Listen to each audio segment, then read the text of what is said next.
And we're live once again.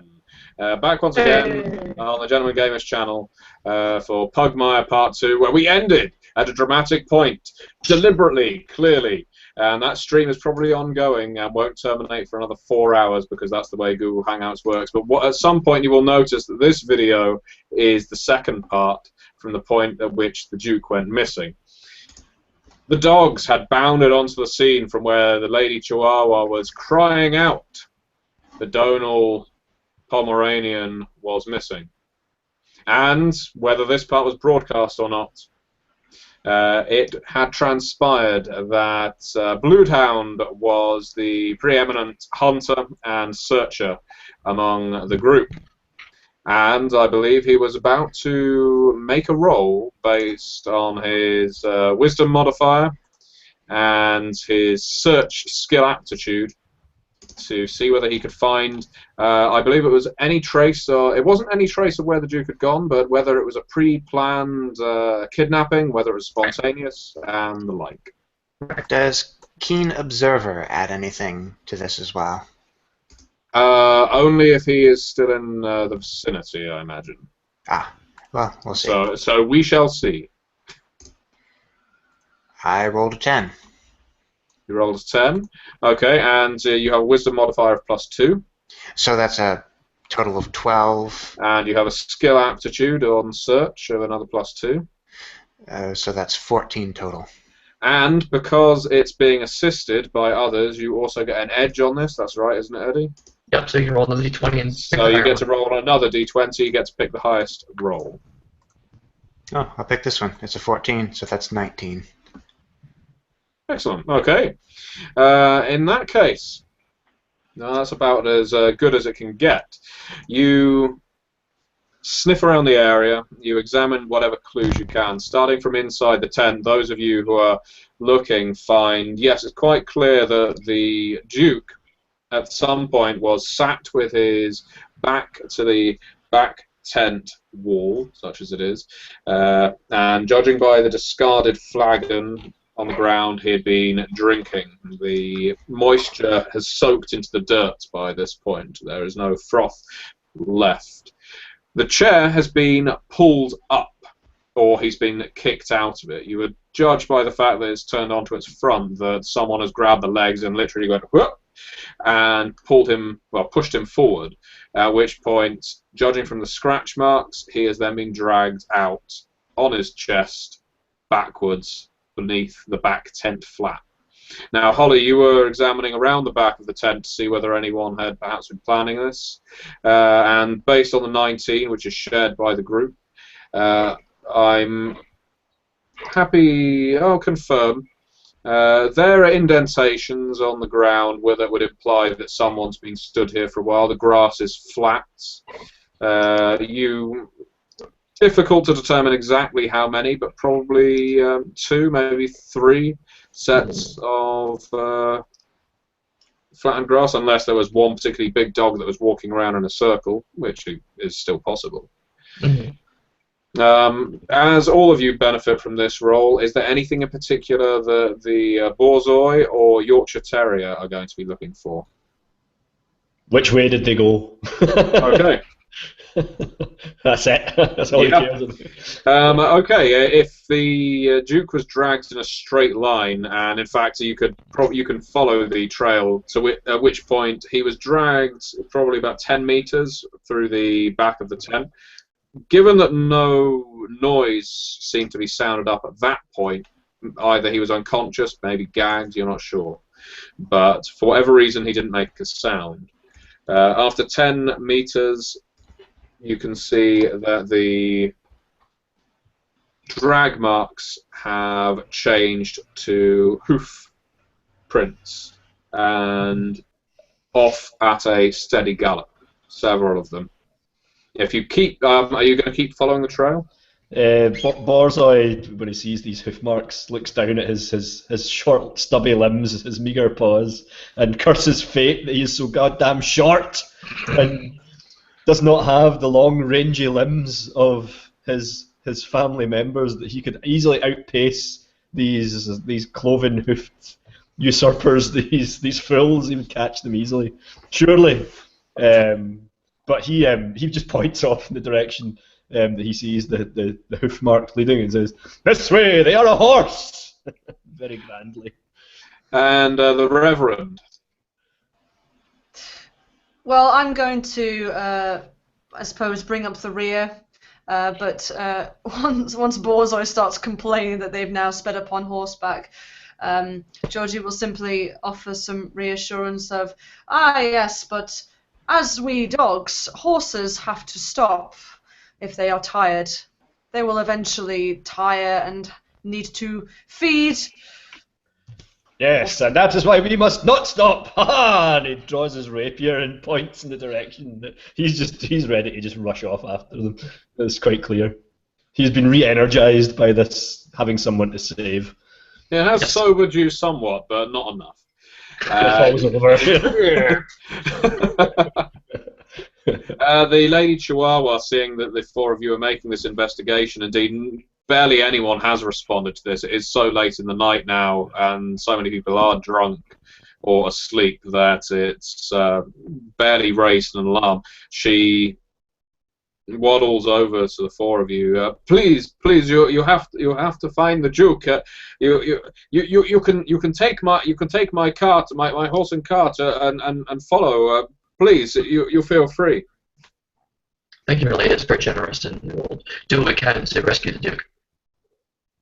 Thank you, and I'm sure he will reward you most highly, or we will. Please, just bring him back. A good deed has its own reward. As Gospodin bounds up onto the cart, probably falls flat in his face, and passes out in a drunk heap in the back. A cart will be most useful indeed, my lady, for I can pray us to travel on swift wings to save the Duke. Do any of you have any capacity for riding, or I will accept animal handling? I'm animal handling.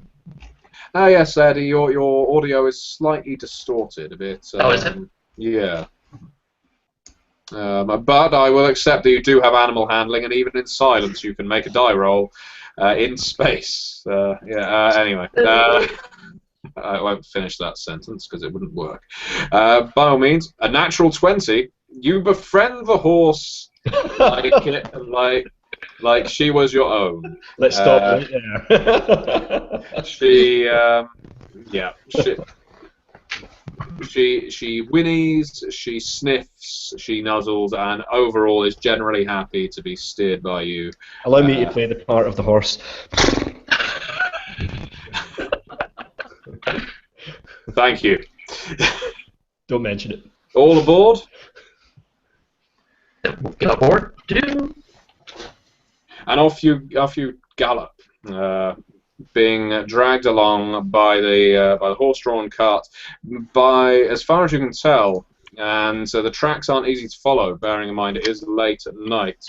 You believe they're heading towards the South Road, but there are many places, of course, that could lead in and of itself, and any trace beyond that point would be difficult to follow, what with it being stone and dirt. It's not like prints are left, especially on a hot day like this. Faster!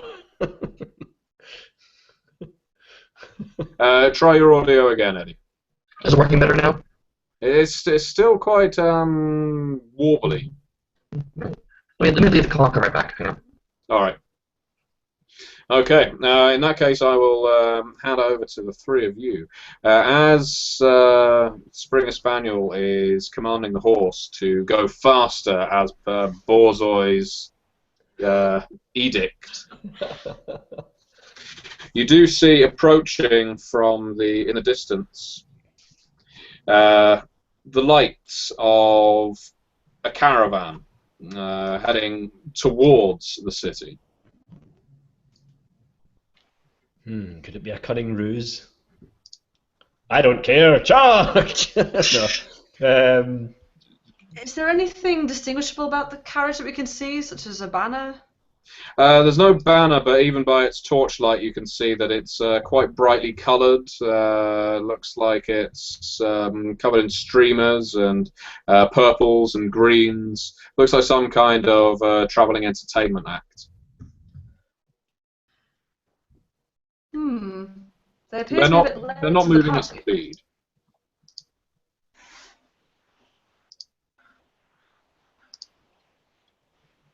As you draw closer, you do indeed see that at the head, commanding the driving the horse that's pulling his carriage, is a family of mutts. A bit of a scabby grey dog with a young pup that looks a bit lame, and his overweight wife that you're not sure how many times her family has been crossed, but sadly she doesn't look terribly healthy for it. But they're making their way on a slow trot. Even their horse is unwell, and they signal you as you're approaching them. By all means, you can drive straight on. The Gospodin waves his hat at them. They wave theirs in return.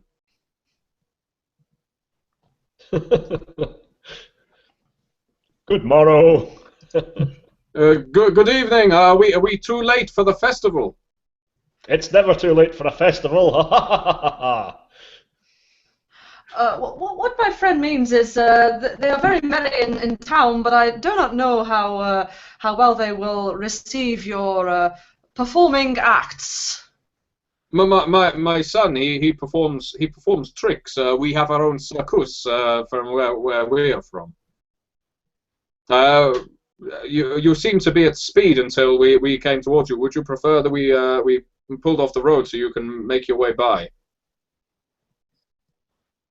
We do not wish to stop you or to make you hesitate or slow you down. We are not looking for trouble. We've already found too much trouble on this road. Ah, what sort of trouble? For we travellers are in search of a kidnapper. Or two or three. Which may be down there. Ha ha! A kidnapper, he puts his hands over the ears of his son. A dog napper. Yes, whatever. What do you mean? In the city, there is some foul crime afoot? Yes, and we go forth now to solve it. Oh my! Tell us what trouble lies on the road ahead. We were beset by. There was a couple of badgers down the road. They were armed with bows and chains. Awful creatures. So we had to give them much of our wealth, and we did not have much. But we were fortunate they spared us. They said it would be a mercy to. You know, they were very unkind to my wife and son. The Gospodin is moved by this and tosses them some of his plastic coins. Oh, please! We are not charity. We are our own entertainers. My son, he performs tricks. He has performed tricks in courts before. Yes, and upon my return, I shall bear witness to them and consider this an advance payment. You are very kind. Because as you have been so kind, is there anything else we can do to help you? The Gospodin can't think of anything, so he looks at the rest of them. Is there anything we can do to help you? I mean, we are in a rush, but anything we can do to assist would be we're going to. Well, the coins that the Borzoi threw to us makes up for all of the wealth we lost. We did not have much to begin with. There was a horseman that rode past at speed. I believe he is going to put himself in danger.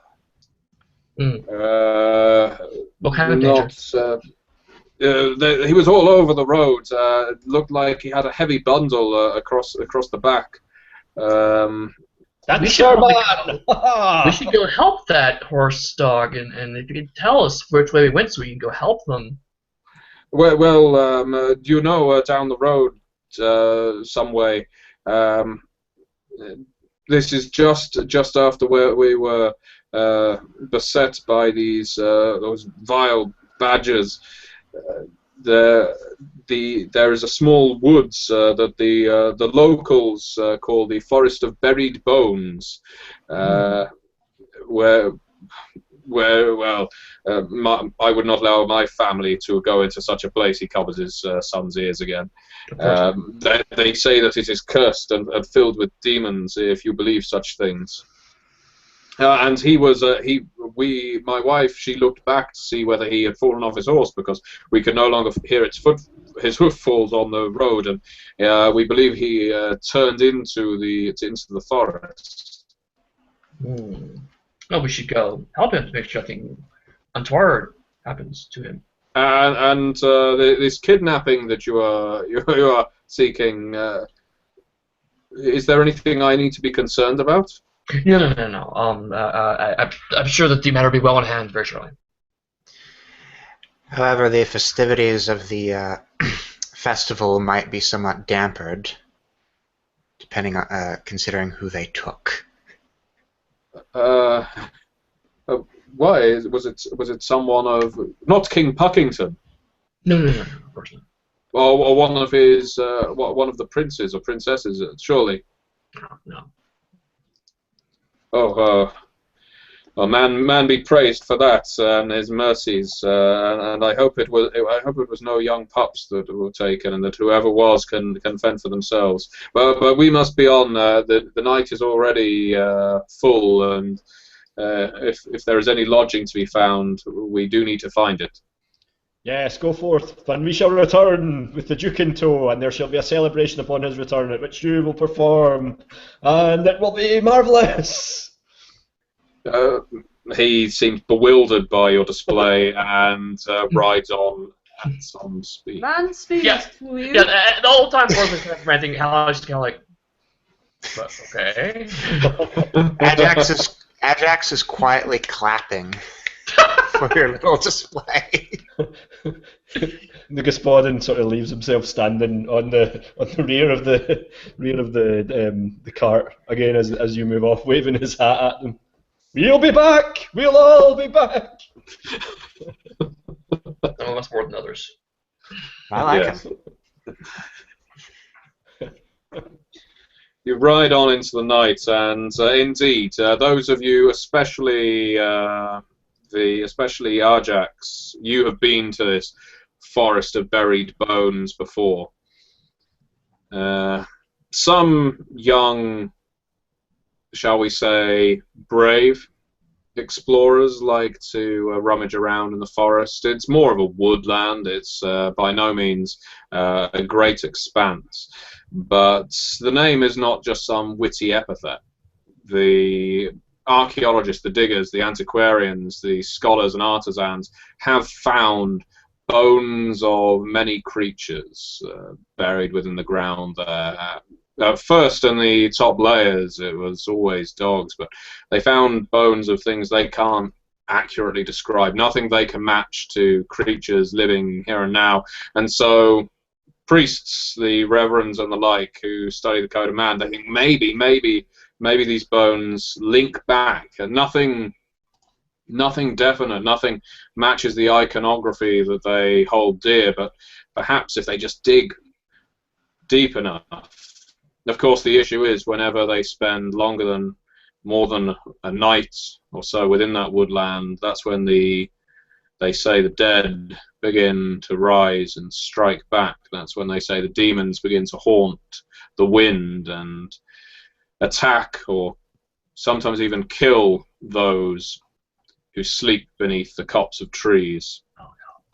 Even you have never spent longer than one day and one night there.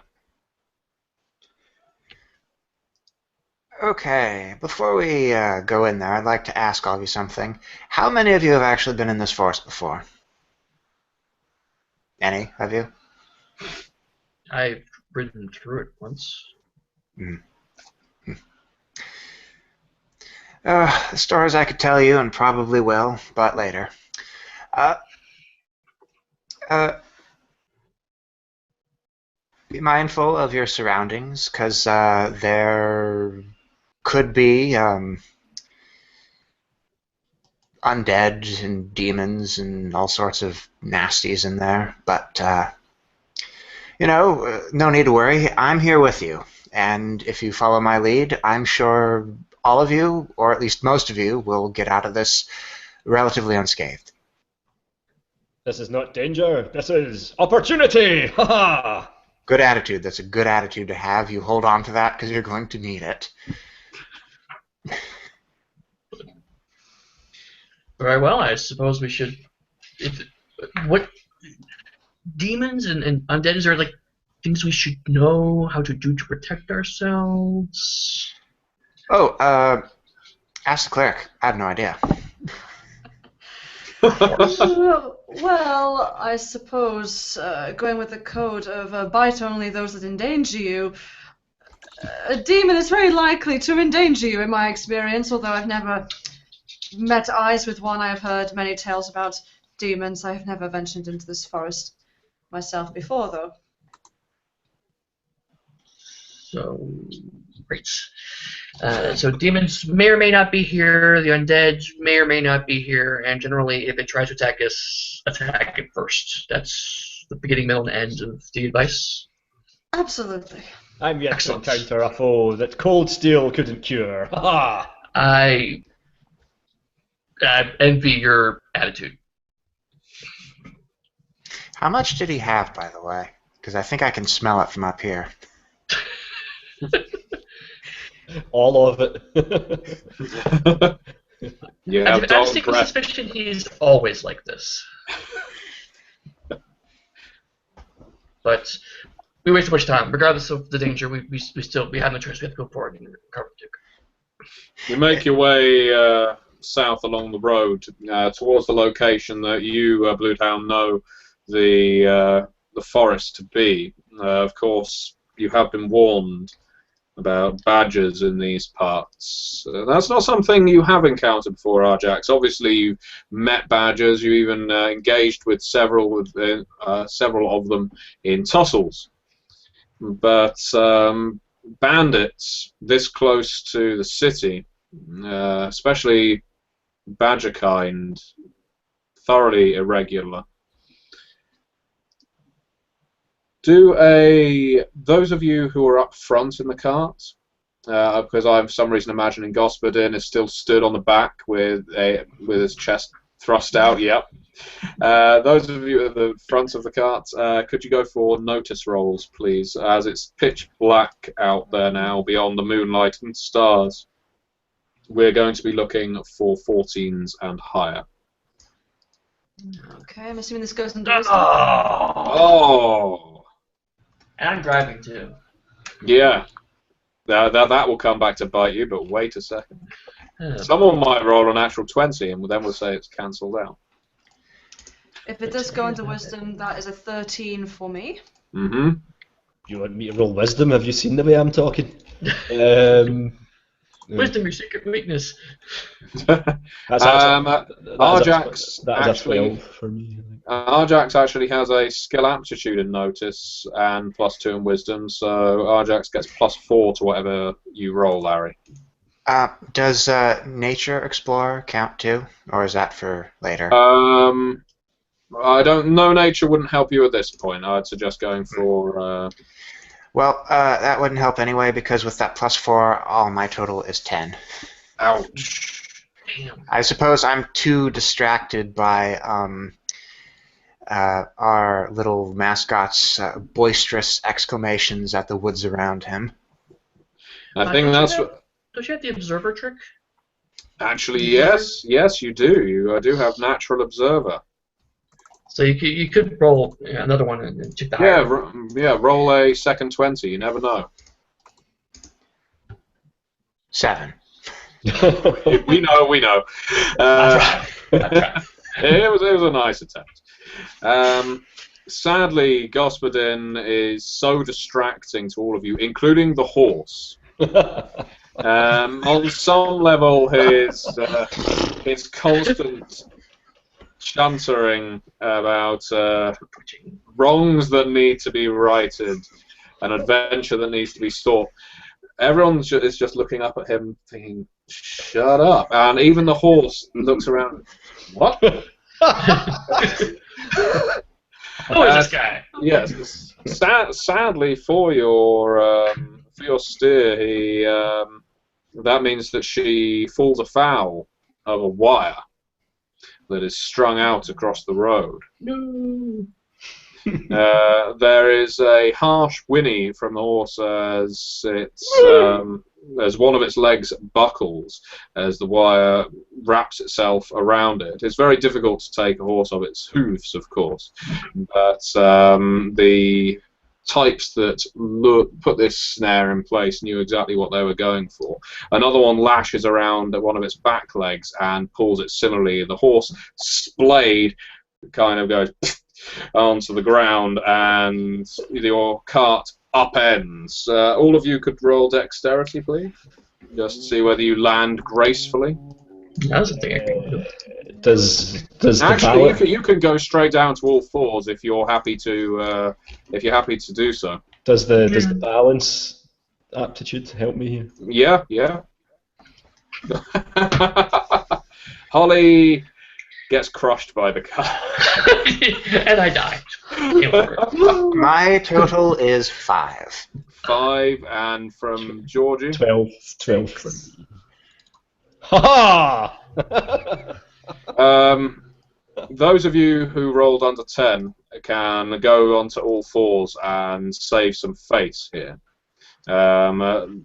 Except for Holly, who we'll get to in a second. Gospodin, you managed to land on both back feet and basically as if you were never knocked off the cart, you just dropped 3 feet to the He's still in ground. the same pose as he was when he was on the cart. Ha! But through all the cacophony and oh god and chaos, Holly gets caught up with the motion of the cart, tipping itself forward and scrabbling to get hold of something, gets his leg caught in one of the reins of the horse and crash. No. He's not crushed by the cart, but is trapped beneath it. Okay. At which point, bursting from the undergrowth, a small family of badgers with crossbows in hand. Stop it! Stop exactly where you are! That will not be a problem. Says the voice from beneath the car. I would be stopped by this Cornish pasty. Ah! I will. That's fine. No, I'm okay with being stopped right now. How many of them are there?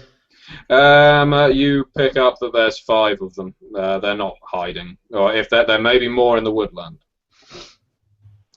Okay, I'm going to allow you initiative at this point, unless you merely intend to engage them in conversation. You are all aware that that has disappeared. I'm going to go ahead and roll initiative, just because I'm hoping to get out of this. Okay, in that case, I'll ask that everyone else rolls initiative, please. Okay. Ooh, now and there's the natural 20. Hey, I'm doing well as well. I rolled a 1. These things go around, it's alright. I'm going to roll communally for the badgers. Those communal badgers. Yeah, they're damn communist badgers. But of course, the way that initiative works, Bolsheviks. yeah, you could damn well move them to the end of the list. Yes, sure. So Eddie, Holly got the highest initiative. What is Holly Springer Spaniel going to do? Having heard the southwestern drawl of a badger. These Cornish badgers. I'm gonna just make a strength roll, try to get out from under the cart, because not being crushed is pretty much my highest priority at the moment. Okay, if you actually get a good success on this, if you can roll a 16 or higher, I'm actually going to allow you to lift the cart above your head. Not as in it's clean off the ground, but it will be quite a sight, exactly, because, yeah, they probably can't imagine you can walk right now. Before I roll, I should ask, what about fortune? Do we have any yet? In case I need Oh, it. yes, fortune. That there is a mechanic that we have not been using so far. I will allow everyone 2 fortune at this point. Eddie, could you explain to the group and to the viewer what does fortune do in Pugmire? So fortune is part of a communal pool. Basically, everyone in the group has access to it. If you want to withdraw from the fortune pool, you simply have to ask the group, "Is it okay?" And if no one says no, you take one fortune. You can re-roll any die and pick whichever result you prefer, high, low, whatever you like. You put fortune back in the pool either when the guide or storyteller decides that something that was detrimental to the group, but was interesting and entertaining happens, you can put back in, or we can intentionally fail rolls to put fortune into the pool.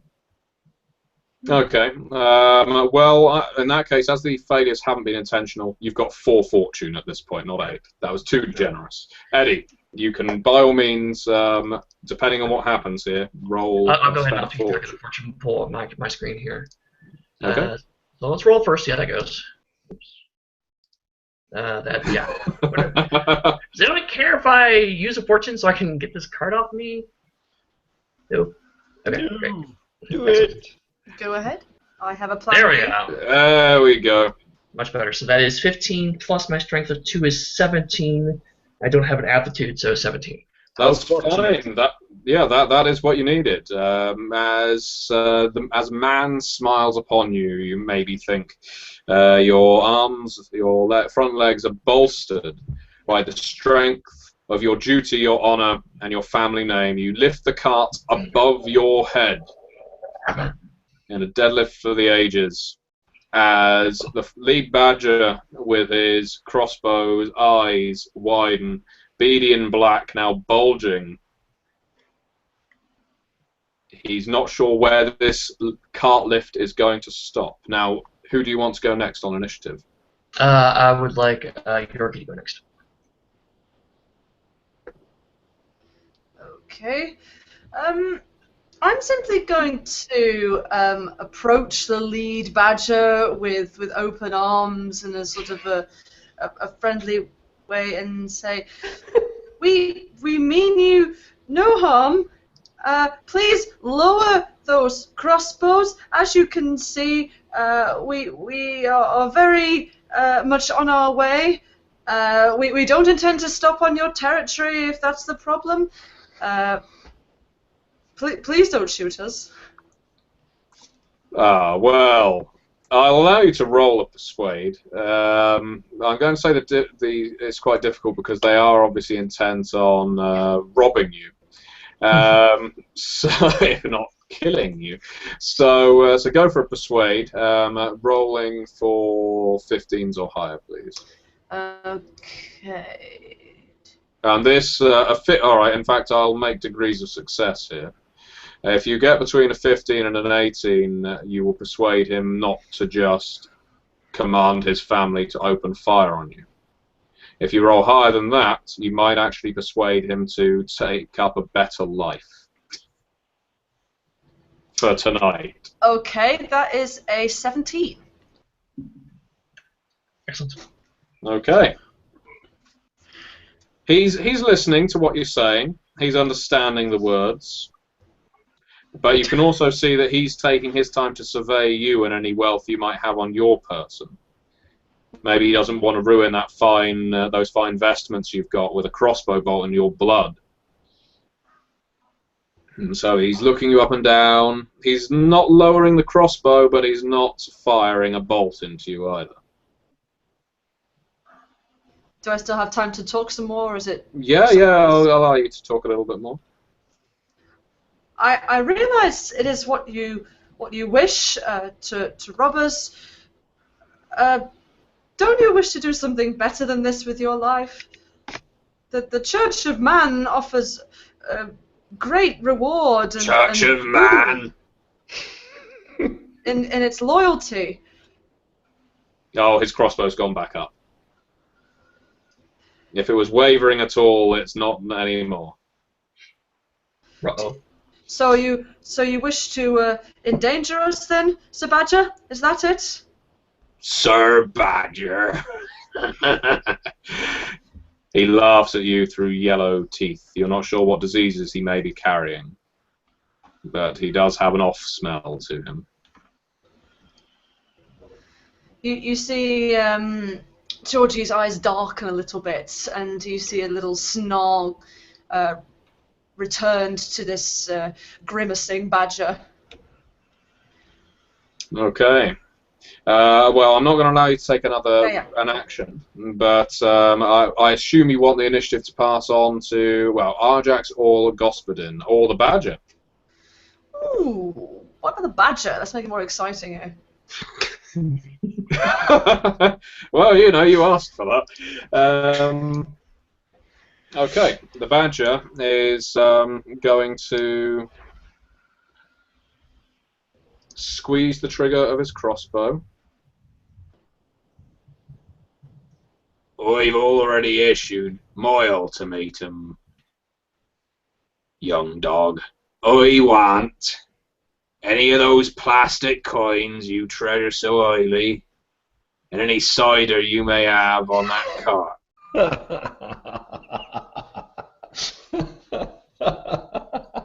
Mini car just threw over there. I don't believe much in your code of man, laws or any of that. And no, this isn't our territory. We don't have territory. You dogs took all the territory and said it's Pugmire. Well, we are our own free folk. Give up your coin, and we won't bloody those vestments. He's going to attempt to intimidate you into giving up your purse. Obviously, others don't have to follow suit. In order to resist an intimidation, Eddie, would that come under a wisdom? Yeah. Yeah. So it's essentially going to be a contested roll. The Badger has a +2 on Intimidate, so I roll a 17 in total. I get a 7.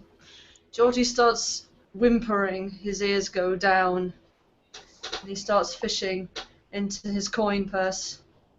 That's right, that's right. Empty it out. Empty it out on the ground. You see Georgie's paws sort of slowly outstretch, and the plastic coins patter onto the soil. The other Badgers all start laughing. They think they've got the drop on you. I'm passing over to Arjax now. Are you going to stand for this? How many of them are there? There are 5. Ajax says this. By your summation, I will add, only 2 of them appear to be adults. Ah. Ajax says this. I have a different ultimatum for you. How about you have one of your little badger buddies stick that crossbow up your ass and pull the trigger?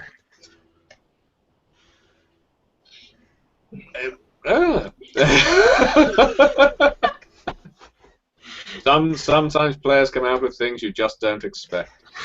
This is gonna go fantastic. Look on the bright side. He didn't shout "aha" before it. Yeah. Well, with that said, I think are you going to attempt to intimidate them into not into actually doing that, but to scare them off, or are you just talking a big game? I think I'll actually try to scare them off. Okay, I'd like you to go for intimidate. That's a strength modifier if you have one. I believe you do. +2. Yep, so you can roll d20, and of course you can use the communal pool of fortune if you so wish. Now, these guys, these badgers called themselves free folk. Free folk. But I doubt my respected by strays trick would actually work on them. Not in general, but you know what? In fact, definitely not based on what you said. If you'd said something maybe slightly more sympathetic to badgers, possibly. But usually stick your I'm just trying to speak crossbow there. up your ass isn't terribly endearing of respect. In my culture, rectal arrows are a sign of respect. Oh, I was speaking their language. Customs, I Come on see. now. Speaking their language. In modern Glasgow, when someone asks you to shoot yourself up the arse, it's considered a bit of a compliment, to be honest. Yeah. Yeah, see? It's basically the okay. same thing. These badgers are from the Cornish parts. Yes, yeah. Oh, those southern softies. I'm going for Roald Dahl style badges in this. I rolled 13, so that's plus 2. So that's a 15, so I can resist that, and I will attempt to. I'm also on a 15, so you can you can consult with the group and agree to spend a fortune point if you wish to have a reroll. So At this point, he is not going to budge. He looks very unsure. He looks unsteady, and his family look likewise. So one of you may be able to get the drop on them, but they aren't backing away. So you guys want to waste a potentially useful point? Nah, I think we should probably just take care of this problem. Right. Take care of this badger problem. So, nope, I guess that's it for my intimidation roll. In that case, he begins. His family all point their crossbows at you. Clearly, the biggest, baddest dog that isn't holding up a cart right now. Which leaves Gospodin. To go, aha! And run this blackguard through with his rapier. There we go. So, That was what I was expecting. It's time for a call, badgers! Ha! very good. As the entire That escalated quickly. tell me where the rest of your family lives. It's genocide. As the badgers are all pointing their weapons at Arjax due to his somewhat less than polite request, Gospodin, you can have a free attack on them, essentially. Their defense will be a standard 10 rather than augmented with any bonuses. Gospodin is going to go for the leader, the mouthpiece, the one that was threatening the good reverend, Okay.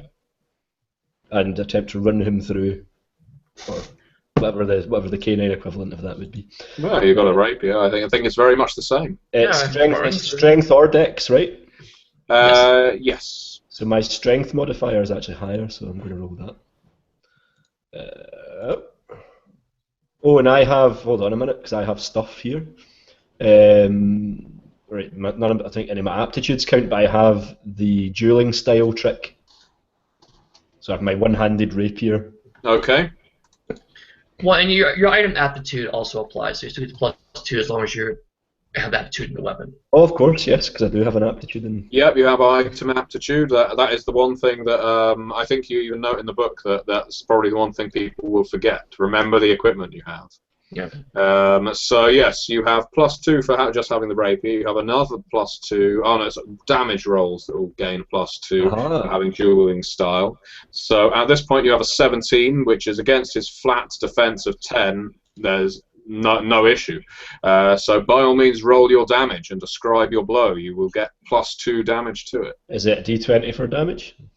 Sadly not. Wow, Right. I believe a rapier is 1d6. 8. I think it is. I think it's 8, as I recall. 1d8? I wrote it down, but I'm pretty sure it's 8. 1d8 piercing damage, you are quite correct. So I shall roll and add +2 to this roll, I believe. Yes. So 1d8. It's a 1. Can you use fortune on damage rolls, Eddie? Yep, absolutely you can. But can I? Yeah. Alright. Well, can it? Does the rest of the group think it's worth it? I would like you to run him through. Yeah. Okay, there you go. Okay, let's try again. That's so slightly better.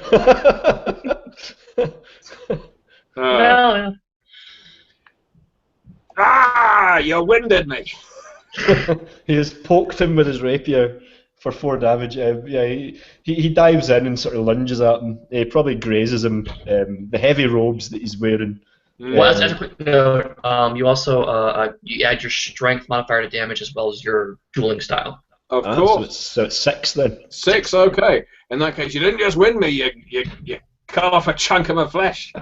Yeah, your rapier blow, you aim for the heart, of course, as any good swordsman should, but it's difficult to tell where a heart lays on a badger's chest. And as you say, it gets cut through, it gets tangled through his heavy cloth and through his fur, and you nick along his chest, cutting a deep gouge through the skin and out through underneath his left arm. That is your blow. Blackguard! Okay, in that case, rolling round to the end of the round, we actually have the other badgers. They all have very minimal stats, but I'm going to roll for them cumulatively. Let's see. I'm getting very good rolls. There's a hasty twang twang as crossbow bolts begin to fly thick and fast through the air. Across at the whole bunch of you. Arjax, there are 3 aimed at you. Gospodin, there are 2 aimed at you. Arjax, what is your defense? My defense is... Your Honor. I have no defense for this, Your Honor. I can never defend anything I do. Your Honor. Your defense appears to be... Actually, no, your defense should be higher because of your armor and because of your aptitude. I didn't add that. Your defense is actually 14. Oh, that's good. So that means that the crossbow bolts, 2 of them miss, 1 of them actually thuds into the thick of your studded leather and embeds itself, but does not graze the skin. Thankfully. You find yourself in a rain of bolts. Gospodin, what is your defense? I've got 13 down here. 13, and the same goes for you. 1 of them lands clean between your boots. Huh! The battle is joined. Your shooting is as clean as your teeth. Eddie, does initiative get re-rolled per round? Or... Nope. Borzoi gets to start choosing again. He can choose himself if he wants. Okay. Eddie, you were first. So you mean the last person gets to choose who goes? The person who ends gets, just to start choosing next time. So the reason why is, like, for example, if you choose the enemies at the end, they can then theoretically choose themselves for the top of the next round. I see. Oh well. If no one minds terribly, I'm going to try and finish this lad off. Yeah, sure, go for it. Quick thrust. Okay. So he shoots. He misses, no doubt. He now has his defense, and you are aiming to get a 13 or higher. Alright, well that's an 8 for me, so I miss him. You've still got 2 fortune. Is it worth it? Yeah. Your combat assessment would say that taking out the leader might demoralize the rest of the set, as it were. Guys, shall I roll again? Yeah, give it a shot. You're going to Okay. do so well against the boss. Finish him! Oh, it's even worse. I stabbed myself. Gospodin changes his name to Harry Carey. Yeah. You waggle your rapier in a somewhat ineffectual fashion, clearly trying to intimidate the badger, but to no effect. He drops his crossbow as you're doing this, and you think he's going to go for a sidearm. Takes too long to reload. Yep. Gospodin, who do you want to follow your action? I think we need to deploy the Springer Spaniel here. Okay. After his Macho Man Randy Savage maneuver. Right. my string of ones will hold me in good stead. Oh yeah! Okay, so yeah, I'm going to pull my longsword and attempt to finish off this blackguard. Okay, so all right, what I'm going to do, I'm actually going to impose a bit of a penalty on you here, Eddie. Okay. Because you've essentially got to drop the cart, Now, draw your sword, and dash out. I'm happy with you doing that, but I am going to impose a minus. I think -4 would actually be fair based on the number of actions you want to do. So -4 to your dice roll to lunge. Okay. So let's see. That is a 15 to start. -4 is 11. My strength is +2, and I have an aptitude, so that nets out to a 15. Excellent! You just beat his defense. Unbelievably after the string of failures that he's completed with so far. Holly gets to prove why the Springer Spaniels are a huntsman's dog. Exactly. And the cart crashes to the ground. It draws the badger's attention just as you leap forth, longsword in paw, and slash errantly at the badger. And roll a 1. for a total of 3 damage. Yeah. And roll. Oh well. At least it was damage. And That's true. This guy doesn't have the will not die special rule, does it? The blade cuts through the badger's cloak, and the material flies off into the distance, getting caught on a breeze, exposing the badger's chest. So you do more damage to his armor than you do to the mammal itself. It all adds up. Yeah. You think he's going to go for the chain at his side and probably whip it straight into the face of one of you. He appears to have a quick draw. His fingers are waggling like a gunman might in another genre. Holly, where do you want the initiative to go to?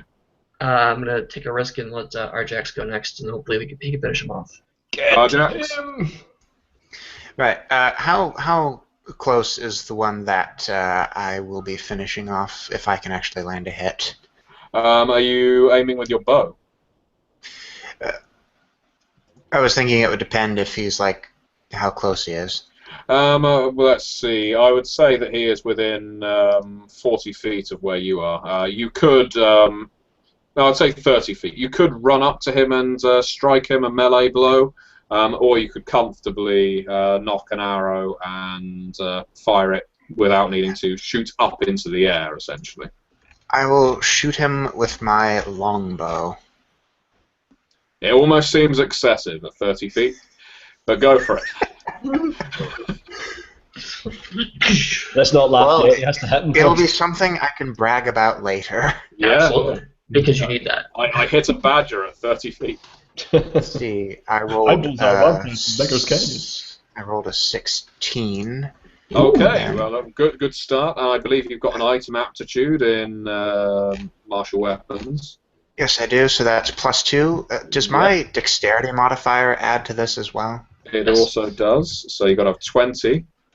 And I believe you also have archery, which allows you to get the edge. Is that correct?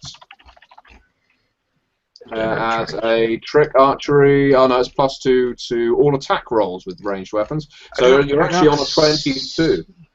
I don't see archery on my Oh, did I give you sheet. Natural Explorer instead? Yes, you did. In that case, you get a 20. It's good enough. It's good enough, and I'm not trying to diminish that. In fact, it's excellent. Edge. So you knock your arrow. You may not be trying to diminish it, but I still think it deserves a bit more. Thank you very much. Well, I think that's one of the first 20s we've had in the second part of this game. That's true. So congratulations. You've rolled for attack. You've knocked your arrow. Your aim is true, but how much damage do you do to the badger?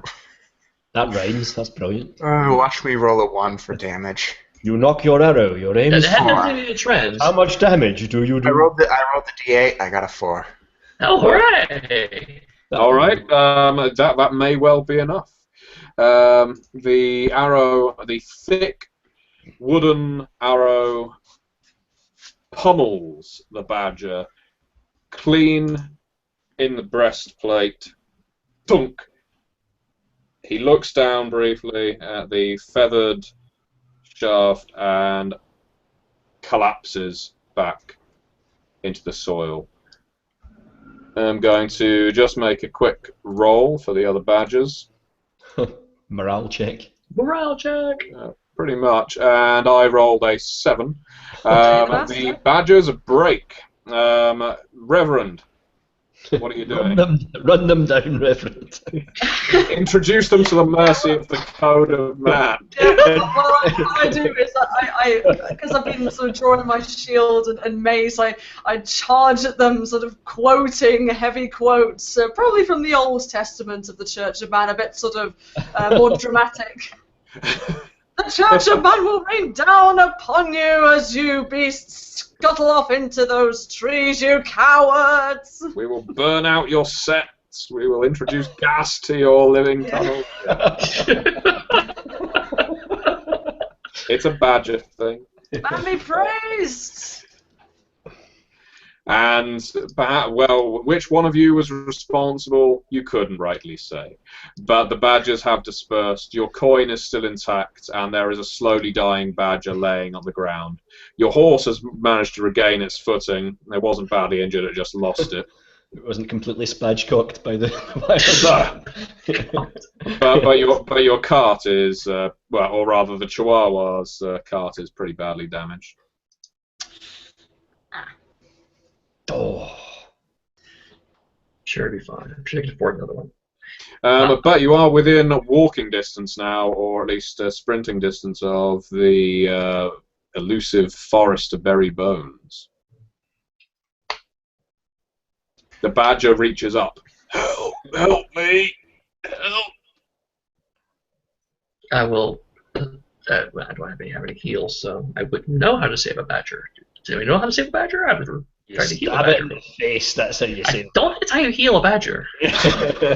Okay. Georgie's going to go up to him and lay his paw upon the large maw of the badger, and he's going to conduct essentially save the dying. Oh, very nice.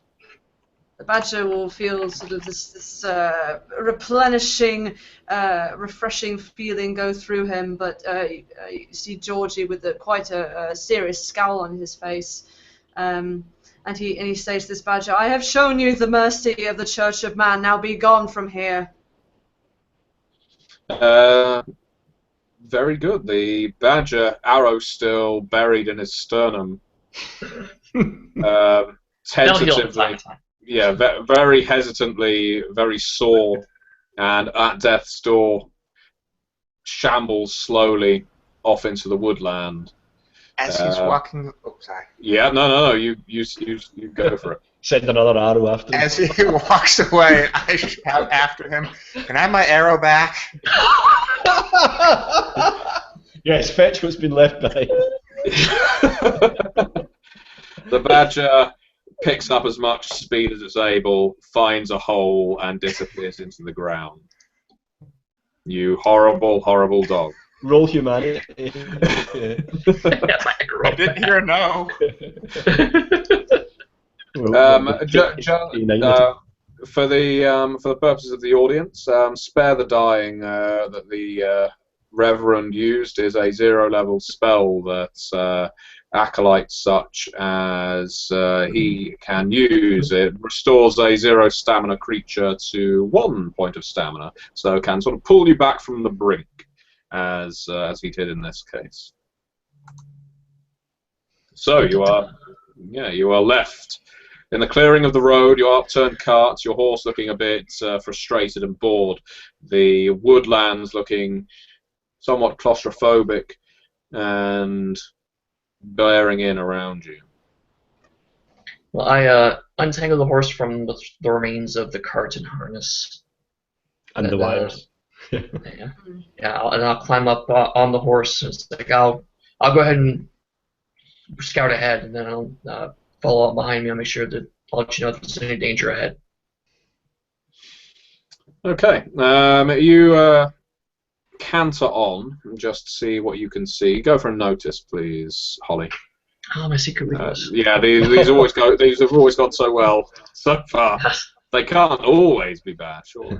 Oh yes, I actually have a 15. Excellent. I'm going to grant you something for that then. Yay! You don't notice any danger on the road ahead, but you do notice a clearing in a thicket that leads into this supposedly haunted forest, where you would assume wildlife has recently entered. Maybe something the size of a horse, perhaps? Before I go ahead, I'll go back to the rest of the group and tell them what I've seen. And, I'll get off the horse so I can walk with them, with the horse up, because I don't know how to fight on horseback. Georgie's going to go off the track a little bit in order to fetch some kind of branch, and then he's going to brush his paw across it, and you see that a light begins to emanate off this stick. Very good. Seemingly out of nothing. When he does that, Ajax would try and trail behind her to point out as a sort of putting on a mentor, I suppose, tone of voice, saying, you shouldn't really walk away from the group in places like this, even if it's only a small distance. As the light illuminates Gospodin standing there in his customary pose with his teeth gleaming in this newfound light, you suddenly realise exactly why she walked away from the group.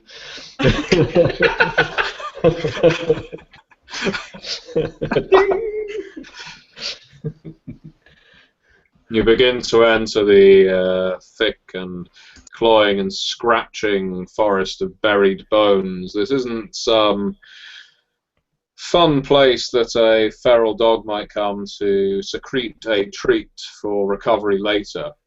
This is a somewhat vast cemetery, although who put it here and who commanded the animals that have died here to do so, you don't know. All you know that is that in the kingdom, this place is seen as pretty much out of bounds. There's no hunting that goes on here. The wildlife here is scarce. Only ne'er-do-wells and vagabonds are known to make frequent habitation here, and even then it's incredibly brief if the rumours are true.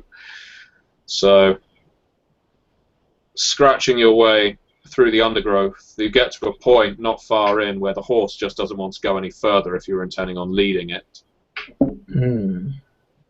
Is it in a kind of just bucking back and shying away, or is it like trying to turn around and leave?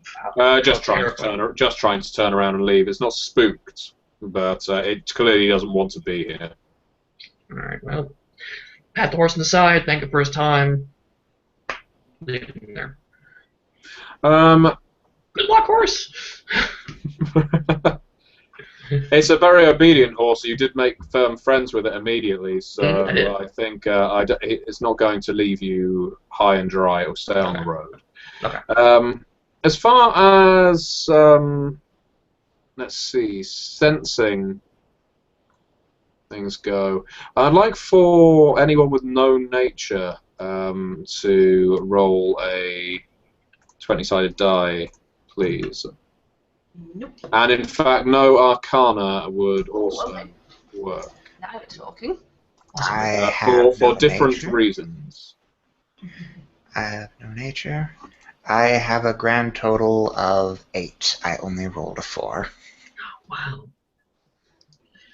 What I will tell you for that rather lowly roll is you do not recognize any of the plant life around here as healthy. Usually you're pretty good, especially in daylight, at recognizing what might be poisonous or toxic, rather, what plants to avoid, even brushing up against. In this light, even illuminated by the Reverend's glowing stick, you're finding it quite difficult to determine, but you know that you would actually say none of this is the kind of nature you want to get in contact with. With a roll like that, I have the sudden and jarring realization that we're in a forest. What? And the Reverend, what did you get? I got a 16. A 16. Okay. Yes. On a 16, For you no can't. arcana. You can't help but sniff the air. There is something unnatural here. You feel your hackles rising. You feel your ears pinning back. You feel like you're being watched, or something maybe stalking you, and you've not even been in the woods that long. And it's Very not careful, a natural friends. hunter. I can smell something. Something very, very strange. Not a badger. Not a cat. Something in the air.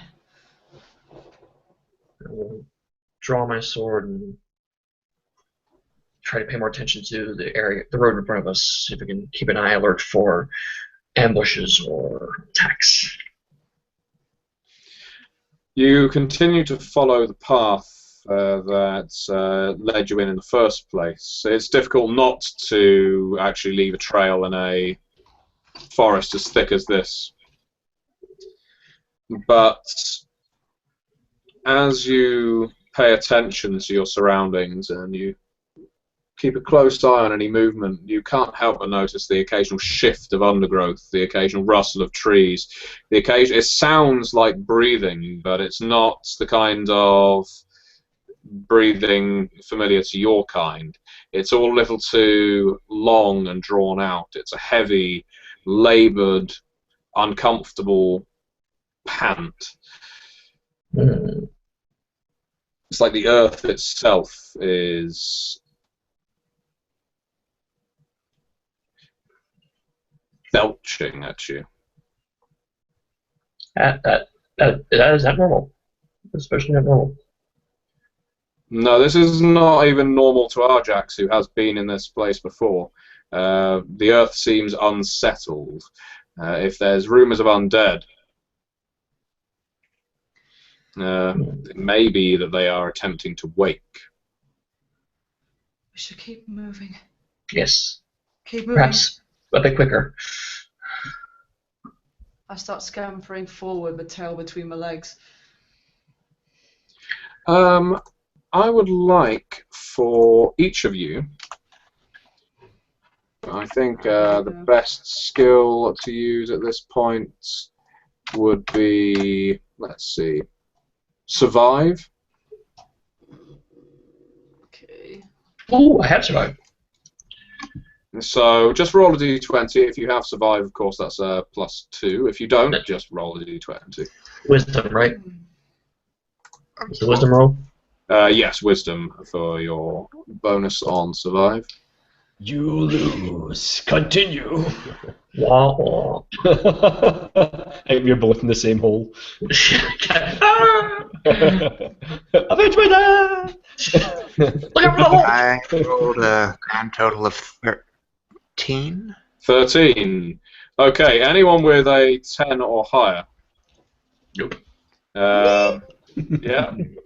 Was able to avoid the ensnaring vines and undergrowth and bony claws and paws that were reaching out from underneath them.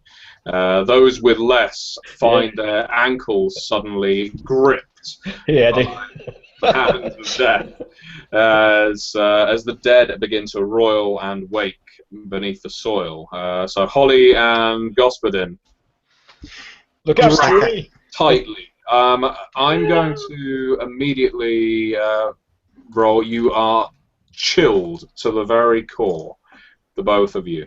And each of you suffers a total of 3 stamina as an unnatural coldness reverberates all the way to your heart. It's just like that scene in Army of Darkness. Yeah, no, let's hope it doesn't go quite that bad. Well, we've been rolling. That's 50-50. Well, GG, everyone. Yeah. GG. Holly attaches the chainsaw to his paw. The Gospodin forgets Hail the to the final word of the incantation. No, You actually, I'm know- going to strap Gaspadin to my arm and have to use it Gaspadin.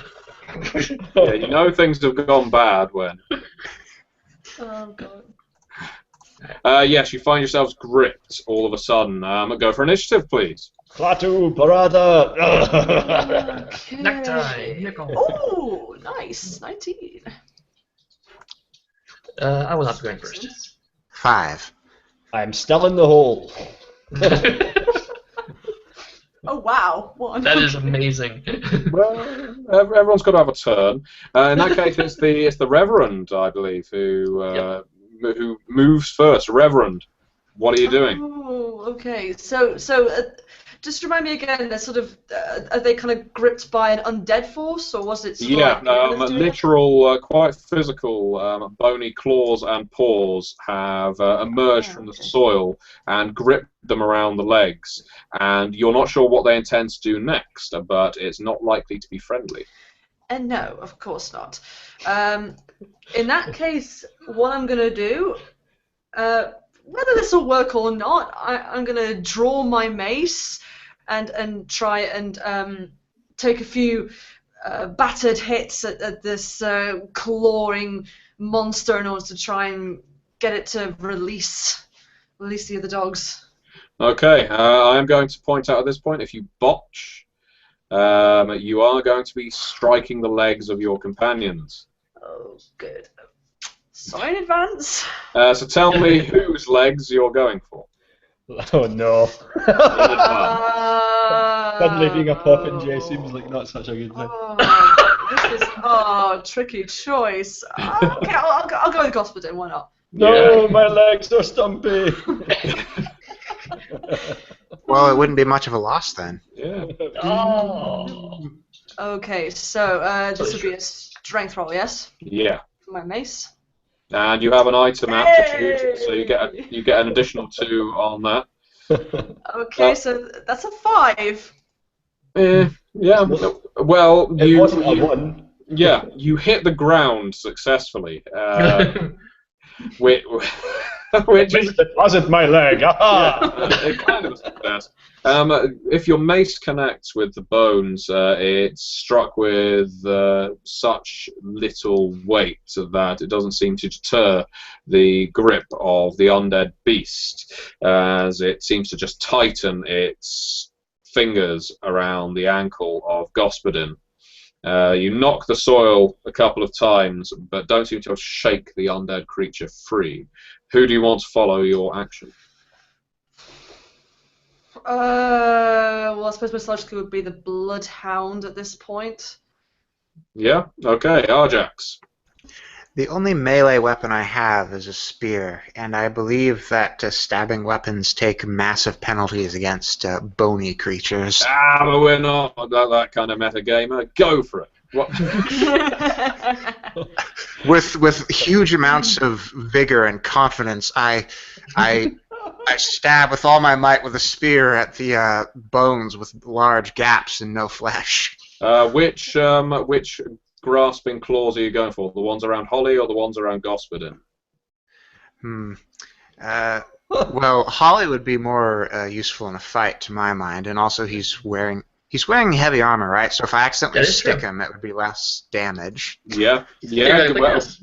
Well, tactically planned. So well done.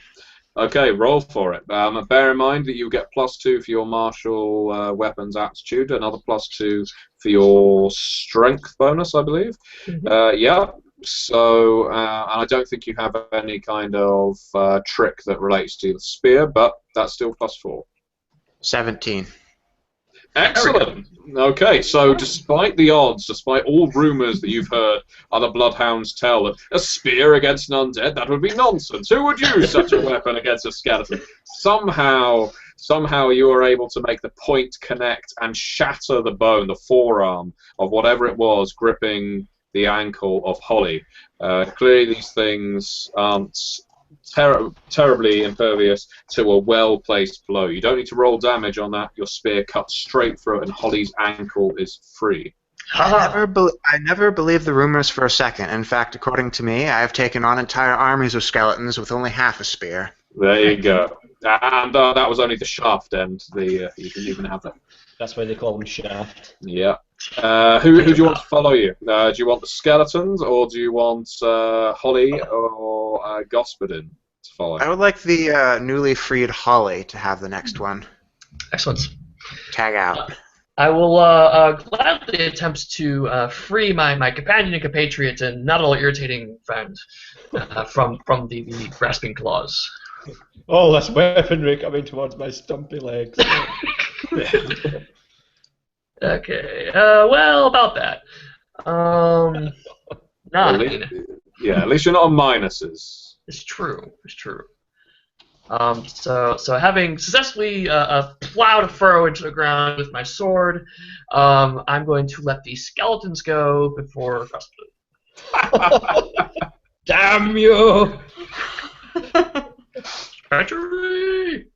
It attempts a strength check against Gospodin to literally drag him into the ground. Maybe this is where all the bones are from in this forest.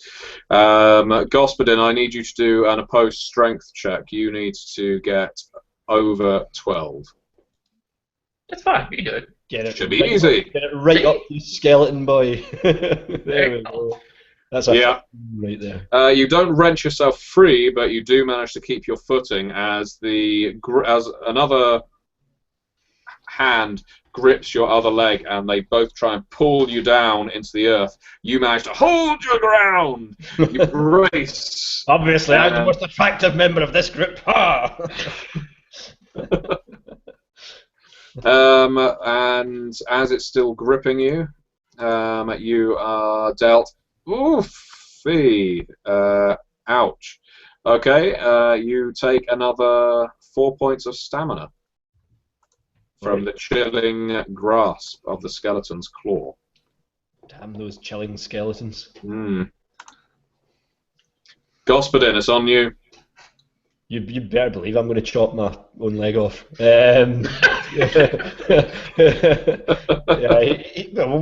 else can I do? I take it I can't kind of wrench myself free. So you can attempt to, but that will just be an opposed strength check.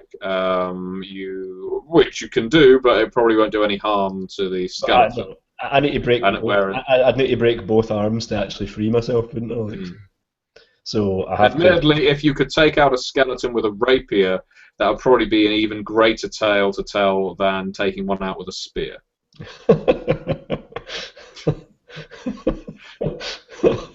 That's almost tempting. Yeah, but if I stab the one that's holding my left leg, there will still be another one holding my right. Yeah. So I'm going to try to break free. Okay. So I am rolling on an 18. You need 18. Damn you! Ha ha! Hey! Somehow, I have traverse, by the way. Would that help me in this instance? I suppose it's almost like boggy terrain. Hell, why not? For the sake of dramatic license. Yes, you pry yourself from the fingers and use them as a mini staircase to actually climb through the hands and say thank you very much, like Roger Moore Bond. Shocking. The hands flailing and grabbing at nothing as they sink back beneath the earth. And you are free, but shaken to the core, chilled to the inside. You're not sure when these things are going to strike again. Perhaps the Reverend was right the first time. You need to move through this place fast. How badly hurt does Borzoi look? Borzoi is limping somewhat, but he isn't in danger yet. Well, then, as we're starting to walk again, I'll kind of clap him in the back a little bit, and it's like, we can get through this. Just a little more, we'll almost be there. I'll use my inspiring word trick to allow him to spend his stamina die to heal. Excellent. 1d10. Yep. Yeah, just roll that and add it to your stamina. 4. So back up to 20. And your Constitution. So you had your Constitution as well. And, And my constitution. your modifier. So another two on that. So 6. Ah, the modifier. Right. Yes, no, not the 18 or whatever it is now. Well, that does return me to full health.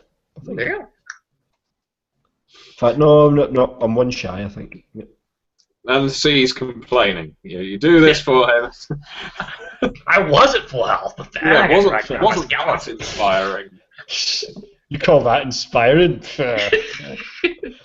Inspiring. You don't even say aha before you spoke. The woodland begins to descend into a valley into which and you're still surrounded by trees, but from the earthy outcroppings you can actually see bones protruding. None of them appear to be animate. It's not like there's hands just grasping at the air, but you certainly don't wish to go anywhere near a high concentration of these things. Yeah, Gospodin is pointing his rapier at them as he goes past. He's now very nervous around these things. The trail is still quite apparent. They've made no efforts to conceal themselves, but maybe due to the danger of this environment, they didn't feel the need to. Are you taking any particular action as you descend, or are you just still following the trail? Or just follow the trail. Yeah,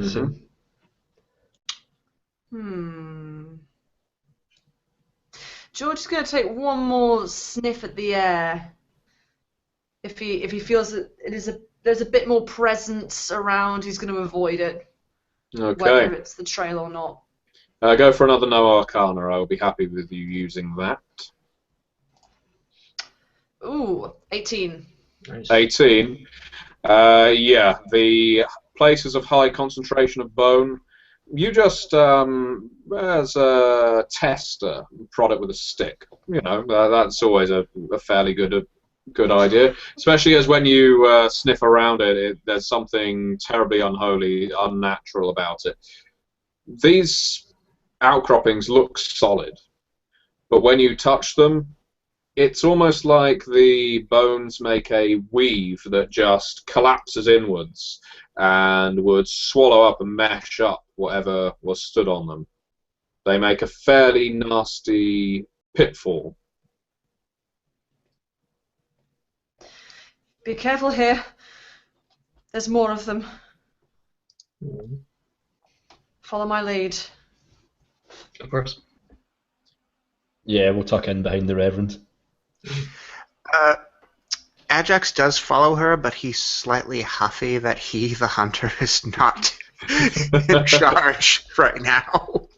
Again, says something for the state of the party when you start following the cleric. It'll be fine. Send the man of the dog of man. Yes. You descend into the base of the valley where the ground is strangely hard. It's not bone. It seems to be stone, but it's compacted down here. And when your feet fall on it, it makes a fairly firm knocking noise. Do a notice roll, please, Bluehound.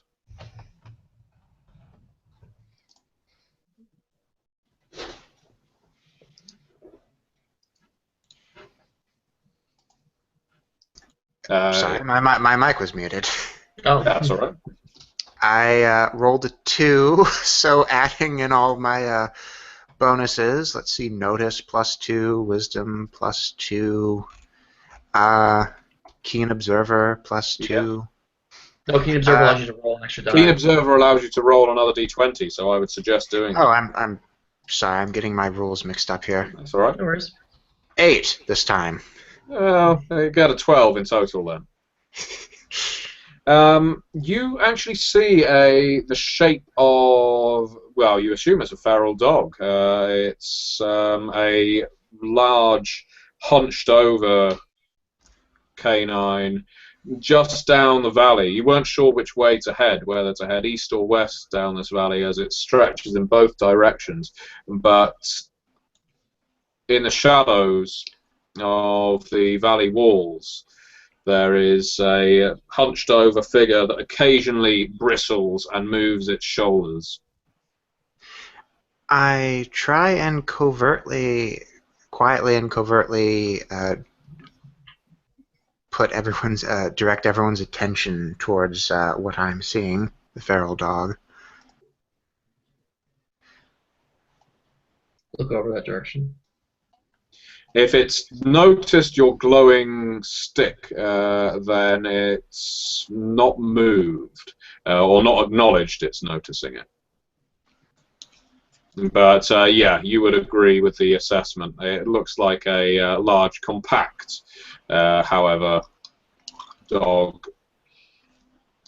When you say it's not moved, do you mean it's not moved? No, towards us, or it's shifting, but it's not Yeah. moving towards you. it's not literally not moving? No, it's not a statue. Okay. Or dead. All that, indeed.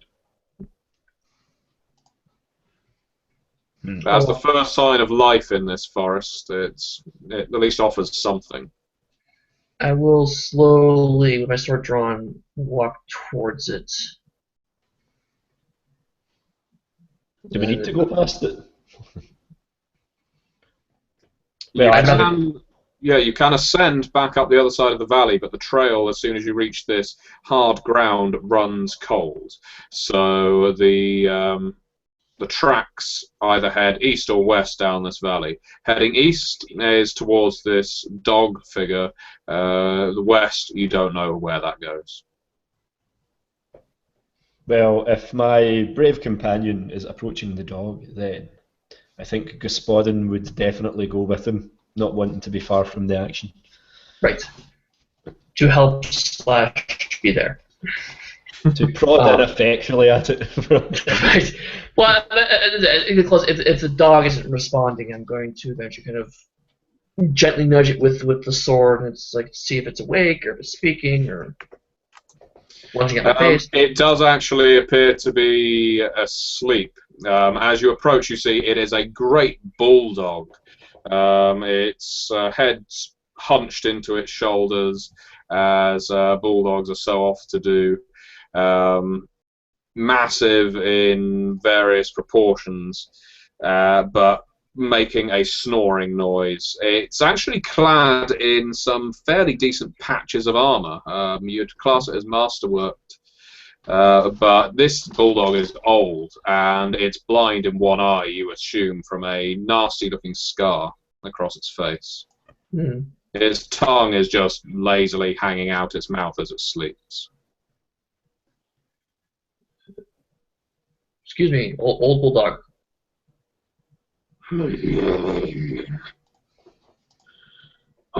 Sausages. No, but close. We're looking for a horse that came by here recently. Do you know which way it went? It opens its one good eye. Sammy Davis Jr.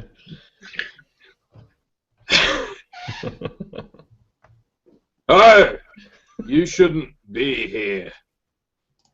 That is true on many levels. However, we do need to find a horseman. No, the horse. No, there's no horses going by here. You be on your way now. I still pack a nasty bite, and there's no bull in this bulldog. Mm. We don't wish to endanger another dog. Today. Don't think I couldn't take all 8 of you down. Look behind me. There are indeed 7 Gospodins standing there. Yeah. I'm afraid- The code of mine is not familiar in your heart.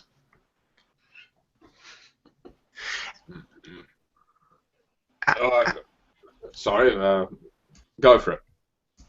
Out of sheer curiosity, why are you out here completely by yourself? I'm not by myself. I'm a guard hired for veteran service. Didn't want me in the city. Pointed me here. Good food sometimes. Hmm. But I'm saying there's nothing here, nothing here, nothing here at all to guard, that's for sure. So you're guarding. The Gospodin's going to try to turn on the charm and say, "So, what is it that a fine, upstanding gentleman, or even though he's lying down, such as yourself, would be assigned to guard? It must be very important." He wants to find out what he's guarding. Go for bluff, I think. Is that charisma? Yes. Yep. 23. Whoa! Suddenly, Nothing to fear. suddenly those shiny pearly white gnashers don't seem so horrible after all. Yes. Oh, you're a pretty dog. I like them firm and fruity. Here we go. Well, I can show you what I'm guarding if you like. There, Borzoi. Yeah, I mean that would be wonderful. I'm very, very interested to see it. Hopefully it's not in his trousers. No danger of that. Not yet. Yeah, no, of course I can show you what I'm guessing you're somewhat of importance. Otherwise you wouldn't be here. Of course, my good man. Lead on. He shuffles and kind of drags his rear end as he makes his way towards an alcove in the valley. You wouldn't have spotted it yourself, as it's largely obscured by undergrowth, but it bears a stone archway, and there's writing above it on a faded yellow metallic sign. It's not in any language you recognize, unless any of you can recognize it with a skill or trick or. I have no history. That's like the closest thing I could get. Would my knowledge, my apparently very limited knowledge of these woods, be useful in finding out what that is, or is it just the force itself? No. If you want to go for, you do actually have I think like a terrain mastery of the woods. I'll allow you knowledge nature if you go for it. You'll need to get a very high roll to know this one. Well, that's moot. I rolled a base 6. And no, you didn't even know there were structures in this forest. You can't think who would build them. Would the Reverend's no arcana help us here? Well, no, more to the point. The Reverend shuffles past everyone and he puts his hand up towards the inscription and he's going to do the spell Comprehend Languages. Dun, dun, dun. Dun dun dun. The incantation comes off and you drop the mic. The incantation comes off and it states government shelter. Okay. Do I know what language it's in? For scale. You think this is the language of man or one of its follow-ups or something of that ilk. You can recognize the lettering. You don't necessarily know what it means, but it spells out government shelter. I believe this may be one of the very many languages of man. It indicates to be some kind of government shelter. That's what is inscribed. Yes, I like a palace inside, that's what it is. Well, Like what exactly is in badges. there? Well, I thought you knew, that's why I'm taking you there. I'm very confused now. He looks at Gospodin. You must have found that fine armor you're wearing in a place like that. I was awarded it for service during the war. Not the war with the kingdom of the Mao. That was before my time, but it was a war nonetheless. And I'm sure you won. Oh yes, well, lost my eye, of course. I could tell you stories about that. But I should see the other guy, right? Or the 400 other guys. Where? They're here? No, He they're starts all looking dead around. because you won the war. Ah, yes, yes. I'm very confused, though. I thought you knew. I thought you knew who I was, or I knew who you were. I thought I was taking you here because you were invited. Now I don't. Now I think you may have misled me. Puppy dog Never. eyes are activated. I wouldn't miss you. Whoa, whoa, whoa. Saucer eyes. Mislead. He looks like deeply hurt and offended by the suggestion that he may have been misleading someone. Oh no, I'm sorry. I'm sorry. I don't mean to be offensive. I'm just a rough old dog. That's all. Let me lead you in. He sort of steps aside and flamboyantly sort of waves his hand as if to say, "Lead on, sir." You know? This place is very old. Perhaps the undead creatures we saw came after it.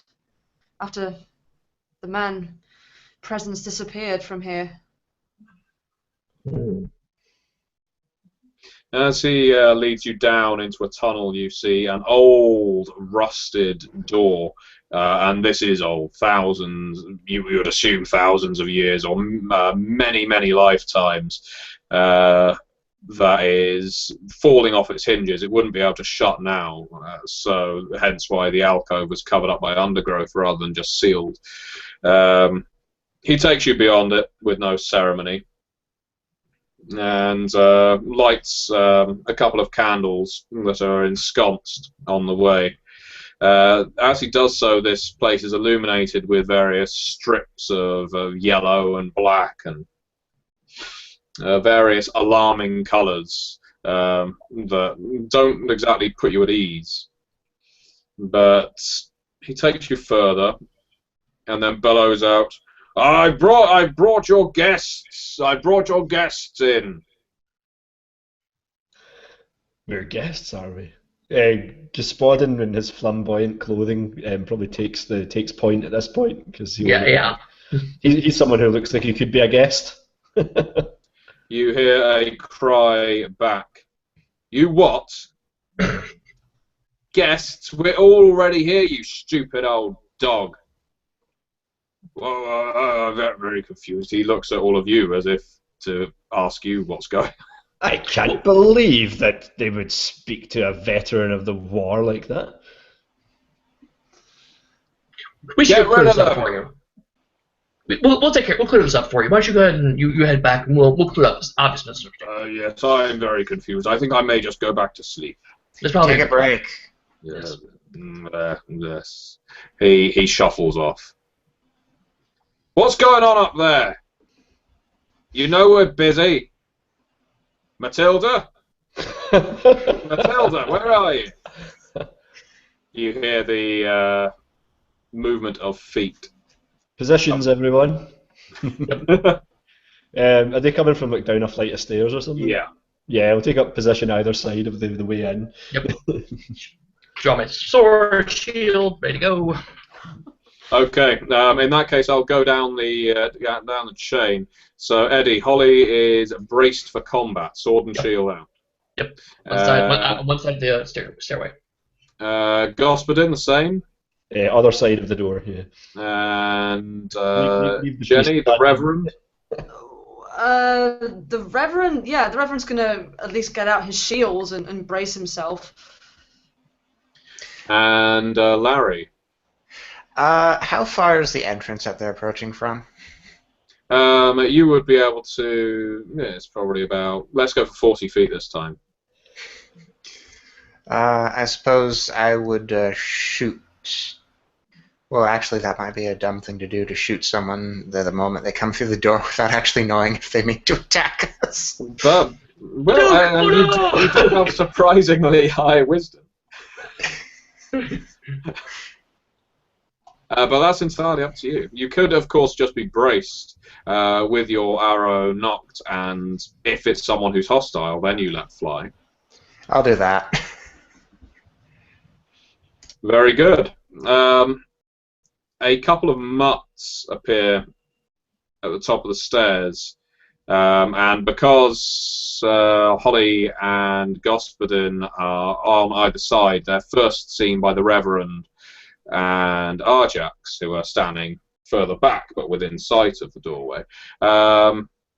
Arjax, you recognise one of the mutts as the one who was drinking the dregs outside the festival. I've decided I want my drink back.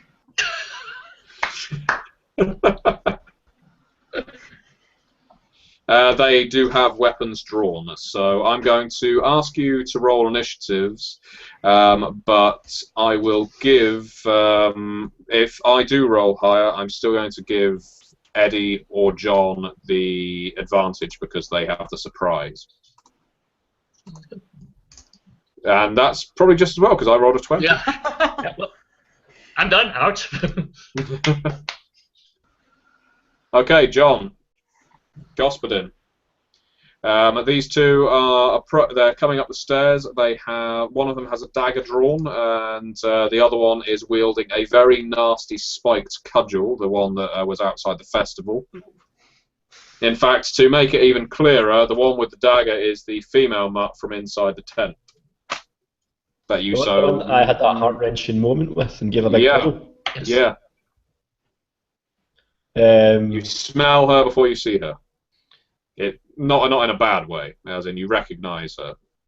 The Gospodin then will step out and will hold up his hand and say, "Fair lady, put up your weapon. We're all friends here." Okay, I'm going to ask you to do a persuade roll on that. Okay. Do my puppy dog eyes help me here as well? Yeah. Yeah, you get an edge to your roll. So you get to roll 2d20. I'm going to also say that the difficulty here, as she does have a certain intent, is 16. Well, I've got 22. Oh! So up yours. He's made of charisma. Yeah. Don't you feel bad for trying to break my legs now? Not really, no. Trying to break my legs, stab my legs. You may have stabbed my legs, but my puppy dog. In our defense, you're very irritating. You could have cut off all of my arms, all my legs, as long as I had the eyes. So. The female mutt, still her heart still swollen with love from the from your encounter earlier, sees you, and she says to her partner, "This is the crossbreed I was talking to you about." And she sheathes her dagger immediately and goes out to take you by the paw, completely oblivious to the fact that on the other side of the door is Holly Springer Spaniel.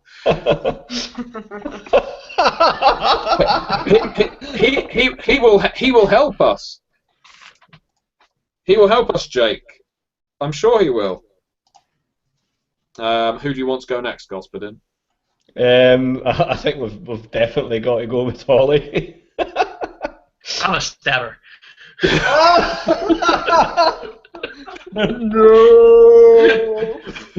Right, Pugmire. Sorry, gotta go. And I roll a 4. So that's a total of, oh god. Even the Gospodin looks shocked as this blade flashes past him. So it's a total of 8. So I'm gonna basically right by her head. That's like the next one's going into you if you don't surrender. Oh, very well saved. But I'm not gonna roll anything behind it. Oh man.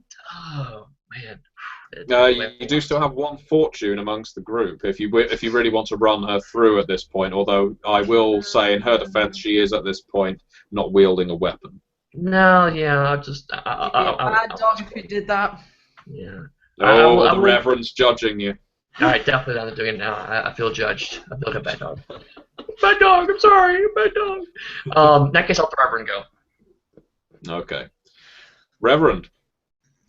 Okay, so I'm sort of looking round for a gap in order to maybe sneak past Oh, if the to get Mongol is down the suspected. stairs. Yeah, yeah.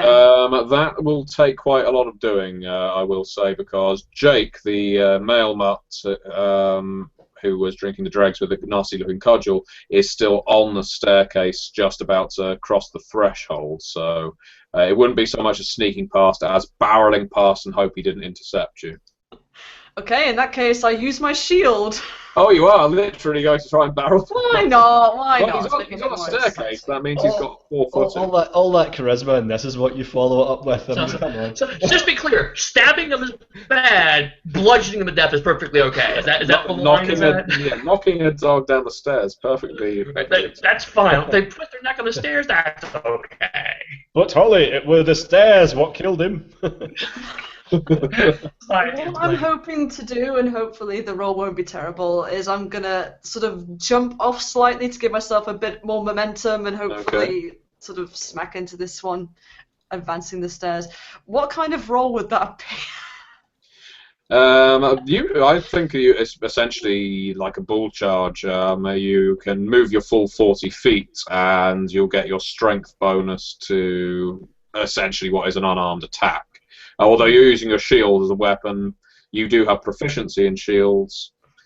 So let's say you've got a +4 to a d20. And that's a 16. Okay. I'm going to see how well Jake resists that. I have been rolling very well tonight. Now the way fortune works, can I make that your roll fail? What you could do, this is actually, I haven't written it up yet, but one idea thing is that you could add fortune to the bowl for us to get a reroll. So you give us more fortune by taking a reroll. Yeah, have a fortune point. I'm going to take a reroll. And this is where the 20 arrives. Ha! Boom! Oh! Why did you say that? Why did you say that? Oh! See you later. Of course, fortune can be a game of one-upmanship. If you wish to spend a fortune in turn to reroll it. Oh, what do I do, guys? Can we not Although- spend you a natural 20? It's a natural 20 at this Can we point. not give you it back and make you reroll? Yeah, I mean, I've already got 16, so... I think you've done all you could do. Honestly. Yeah. I think we should hand the cleric over to them so that it might be more merciful towards us. Here you go. It's always the robes, isn't it? It's the robes. Yes, The valuable vestments. Yeah, you make a valiant charge, and indeed you never lose your footing. Your vestments billow like a warrior's great cape, taking up the air and making you quite a sight as you charge at him, shouting "Critty!"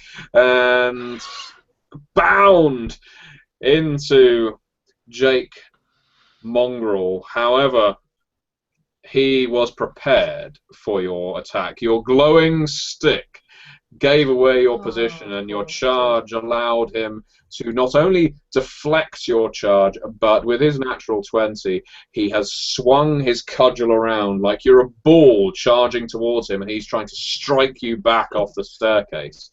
So I'm going to make my natural 20 essentially a chance for him to take a space in this initiative and roll to hit. And roll a 3. There we go, onward. I'm going to give you another fortune. We're going to end up with a million. But that is the only time that see how this can be abused, Eddie. Yes. I'm going to give you one more fortune. Actually, no. Let's say it's once per scene. So he does swing at you, but he misses quite clearly. It goes right over your head, and it results in the two of you locked in a bit of a clinch. Your shield pressed beneath his chin, his cudgel ensnared around the back of your head, and you're very close together, uncomfortably invading each other's personal space, but very much in danger of both toppling down the stairs at any given moment. Close up and personal. Yeah. Which means the only person who can go next, actually, well, there's two. There's Arjax, and there is Lass. but she no, she went to take Gospodin's hand. So She's Arjax. in the Valvinus theme tune and Yeah. walking towards me. Hello, ladies. Arjax, what are you doing? You're on mute, by the way. Excuse me. Okay. Who looks? Damn mute button. Oh, I said that in character, by the way.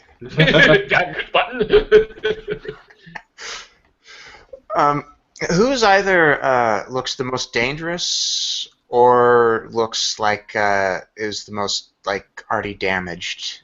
Well, just to explain then what the current setup appears to be, Holly has his blade to the neck of the currently defenseless Lass. Gospodin is reaching out to Lass, and she is reaching out to him, so they are neither of them terribly threatening, which just leaves the Reverend and Jake, who are on the staircase. They'll be difficult to pry apart, but as you are a very adept bowman, you may be able to wedge an arrow between their clinch. What about you could charge in as well. What about the bastard who tricked me into getting him a fancy drink? That's the one on the staircase. Yep. Oh, lovely. I'm going to shoot at him and hopefully not skewer the Reverend. But in the end, it might go through the Reverend and hit him. So talking about invading personal space with an arrow. I'm going to propose that Ajax's new nickname is Collateral. Yeah. Hey, I'm a good dog. I'm a good dog. That's what I keep telling myself. Let's see how good a dog you are when you impale the Reverend. So roll to attack, please. Bear in mind again, you have a bonus on your dexterity, which is of +2, and you have another +2 for having an aptitude in your longbow. So you are at a +4 right now. This is your Bishop Brennan. In fact, and I am going to reduce that by 2 because you are shooting into a mass of 2 dogs. All right. That would have been 17, but with that -2, it's now 15. 15, okay, that does actually exceed the defense of Jake, which is a 14. So your arrow actually thunks into him. Well, we'll see how much damage you do on your 1d8. And I'll tell you where. 7, okay. Excellent, good shooting. He did shoot me up the arse. It ricocheted and went right up that space in the armor on the hindquarters. Jake goes, "Ah!" That's a second tail now. Yeah, as the arrow connects somewhere he would rather it didn't, and that is enough, combined with the weight of the Reverend pushing down on it. Actually, the Reverend is only a Yorkie, but with the Reverend nipping away and the arrow striking Jake in the rear, he goes tumbling down the stairs. I quickly say to the Reverend, "You're welcome," and for the record, there were 4 of them. At this point, Lass at the top of the stairs is very panicked. She has a blade to her throat. She thought she was about to make some kind of union alliance with the Borzoi. Arjax, who do you want to follow your turn? Bear in mind, you can choose Jake or Lass, or you can choose any member of your group. Or yourself. You can go with yourself again. Gospodin. Okay. What's going on? What's going on, Gospodin? Let the drama commence. This is kind of happening around him. So he sort of puts out his loving plea, and as their hands are about to be joined, this blade appears between them. An arrow whistles past his head shortly after a priest. Whistling past his head, and a dude plummets down the stairs. He's sort of standing there like, We also not managed to miss him entirely. Yeah, he has his own Bishop Brennan moment as he kind of stands there, and then he's just like, he'd stepped out and shouted, "Put up your weapons." They listened to him. His own party didn't. he basically shouting to Holly, just going, no, don't strike her, leave her alone. Are you leaving that up to Holly then? Yeah, it's not for me to take his action. Yeah, Okay. Holly. Well, in that case, if Borze vouches for her, and he's obviously a great dress-up character, I'm going to pull my sword back, and it's like, sorry, and then turn and attack the other mutt. Obviously attacking the shepherd. Yeah, well, the mutt that you turn expecting to join combat and find that mutt has since tumbled down the stairs with an arrow in him. So it's like, When he turns around, I shout, "I did that. My doing." then I will sheath my sword and alright then. Help me! Help me! Oh wait, yes, Shut up! yes. Shut up! I will- You can hear the Duke crying out from downstairs and someone telling him to shut up. In that case, I will run downstairs towards the cry and Yeah, go take I care will of the Duke. let the shepherd go next. Shepherd? Oh, sorry, Reverend. Oh, right. Sorry, George. Yeah. So I would definitely be following this point since the whole point was that I would try and get down the stairs as fast as possible. Okay, I will say then that Georgie probably gets down the stairs fastest, despite his tiny Yorkshire Terrier legs. And you find the mutt climbing to his feet, cudgel still in hand, looking absolutely rabid with anger. You take in the scene around you. There's a bowl-shaped room which you can't imagine the purpose of it, what it was, but it appears to be made of this wholly compacted stone all around. You don't know how this architecture works. You don't really have the time to think about it. You can see the Duke is tied up and bundled into a corner, and that Alsatian that you met earlier, the young, intrepid one, by the name of Herc, is standing over him with a knife, looking very scared. And sat in the corner on a bunch of cushions, looking very pleased with herself, is a great big Mog. Oh. A big white Moggy. Meow, she says, quite sardonically.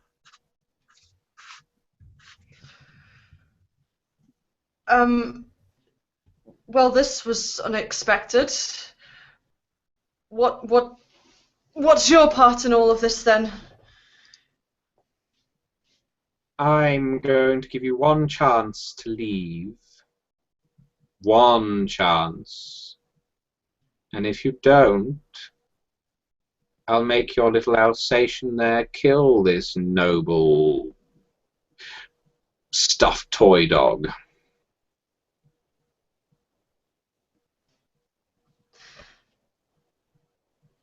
Georgie looks back at the others who are hopefully valiantly coming down the stairs to his aid. Holly is barreling down the stairs Yeah. at this point. May not wish to engage in conversation. Okay. Your Duke is making it very hard on creatures of all stripes to make a living in your city, in your kingdom, and frankly, we think it's time for him to go, or at least be ransomed. Mongrels like these, and even myself, well, we aren't treated at all well, and it's time that someone has made an example. This is not the morals laid down by the Church of Man. Ah, Church of Man. Ransom is not the answer. Killing is not the answer here. Well, we won't kill him if they acquiesce to our requests. At this point, the rest of you arrive on the scene. The staircase isn't that long. Jake Mutt is stood again with cudgel in hand. The Alsatian has its knife at the Duke's throat. The cat is sat quite languidly on the cushions. Lass, the mutt who Gospodin has somehow enchanted with 2 rounds of charisma. Is very very confused at the top of the staircase. So you As are, we all. yeah. No! Can you not see? This is exactly what we were talking about earlier.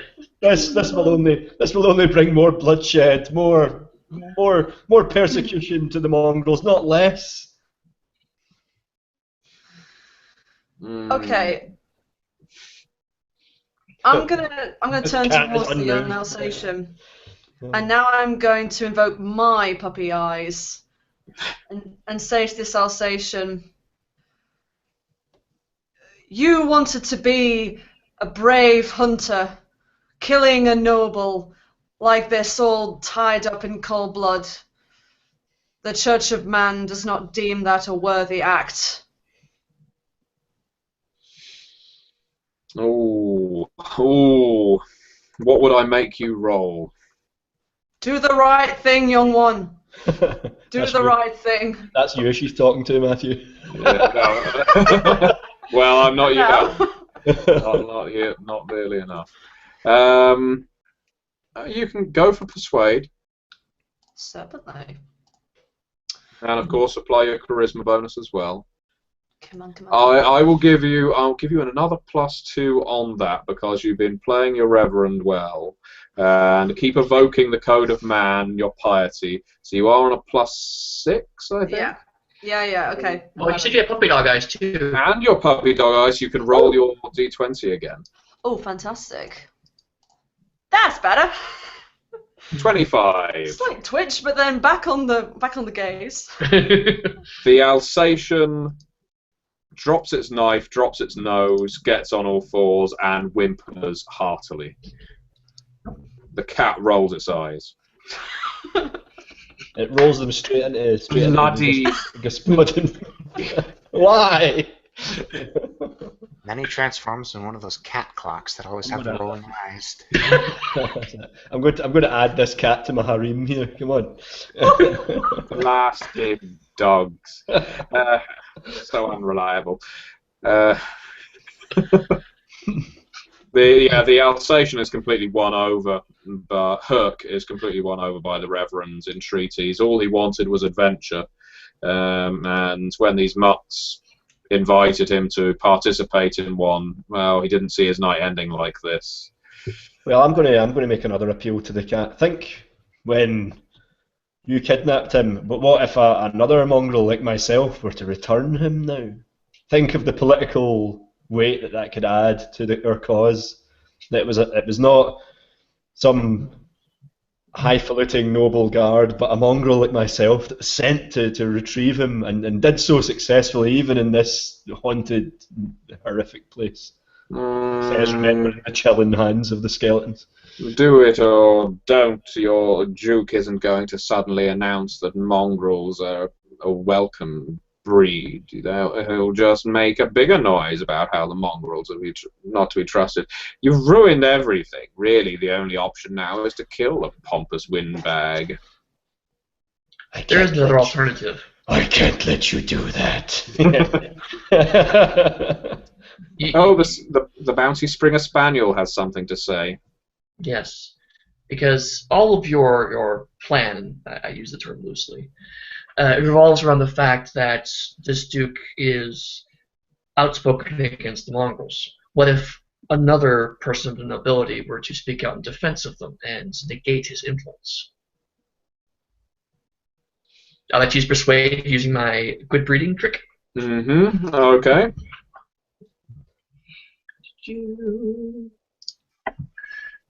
So let me close that out. She's a tricky one to win over, I will grant you. So it's a high difficulty. So let's see, that is 16. Good breeding doesn't give me any explicit bonuses, but I don't know if you want to change the difficulty or not for that. So you have the persuasion. Yep, you have persuade and you have. Sorry, 18. Apologies. Yeah, Yes, in that case, you hit it. You actually hit the target number. Go on. No, My you family. were such a dog. My family is known and respected as those who protect Pugmire. You are citizens of Pugmire. I can have the Springer Spaniel speak out in defense of the city, defense of not only the code of man, but the ideals in which this city was founded and in which those like my family have sworn to protect. We will make sure that it is known that this kind of intolerance, kind of violent intolerance on either side is not going to be condoned or allowed inside the kingdom. I cannot do that if you kill this duke. If you attack him, I can't do anything. If you hand him over, I can put in a word, and I can make sure that those like you are treated fairly going forward. I'm gonna add weight to that by deploying my good breeding, my puppy dog eyes, and my persuade, all in one. Don't look directly into the bird's eye. Don't look at the bird's eye and say, I have a dream that my little puppies will one day live in a world where they are judged not by the breed of their parents, but by the content of their character. I have a dream today. The cat yawns, but but as we all know, that's the sign the cat wants to go to bed with me. yeah. Atrax sheds a single tear at the beauty of your speech. Oh, well, to be fair, as a bloodhound, you're constantly dribbling and drooling.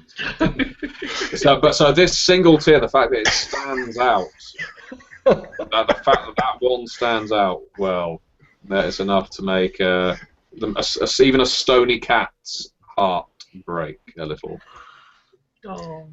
Speaking of the drooling and dribbling, I forgot to take into account my jowls when I was role-playing. I should have stuffed my cheeks with cotton. You'll know for next time. Pugmire up. Pug Corleone. I see your point. I have one condition. Of course. Oh no, it's sexy time for Gospodin. The bulldog outside. He has served the kingdom of Pugmire for many, many years and has found himself without employment. If you can find him a role in the guard, he has long been a guard of my house, but I have been unable to pay him in anything but scraps. If you can find him a decent guard role to see out his August years, then yes, you can take the Duke and do as you say. I'm sure that the library would be more than appreciative of having another guard to help them. Perhaps if he were to be seen to be one of the people who rescued the Duke, it may stand in his stead. That's a splendid idea. Yes, of course. Yes. I won't return to the city myself. I'll wait here for word. But your words have touched me in a way that I never knew possible.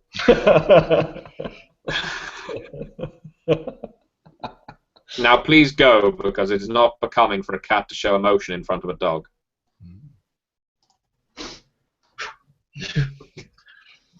You ferry the Duke away?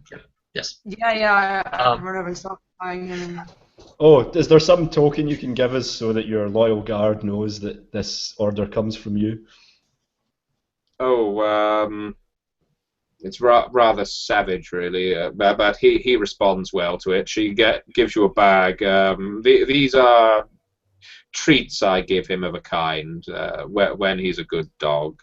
I don't treat him like a slave or anything, but he does like the occasional minty treat. As well he should. I ruffle my nose at such a concept. At the notion of treats, all of our dogs' ears perk up. The salivation begins in earnest. And the Gospodin suddenly thinks that his breath being minty fresh might help when he gets back up the stairs and finds his entranced victim.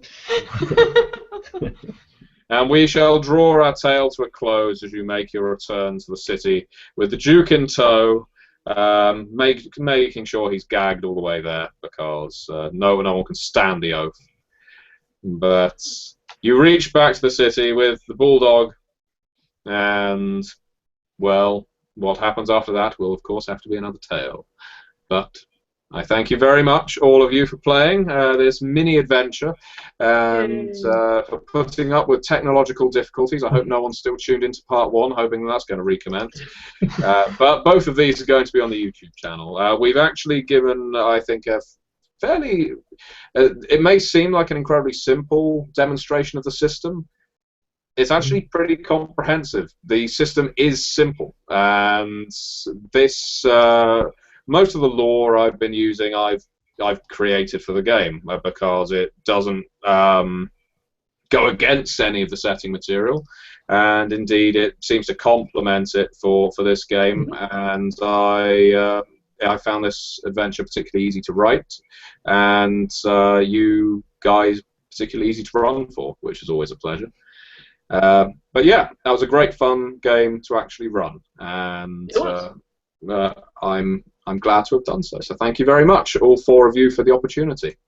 Oh, thank you guys also for playing it. I really appreciate it. Not only just spending time, but also just being so passionate, enthusiastic about the game. It means a lot to me to see people so excited about it. So it's really a great joy.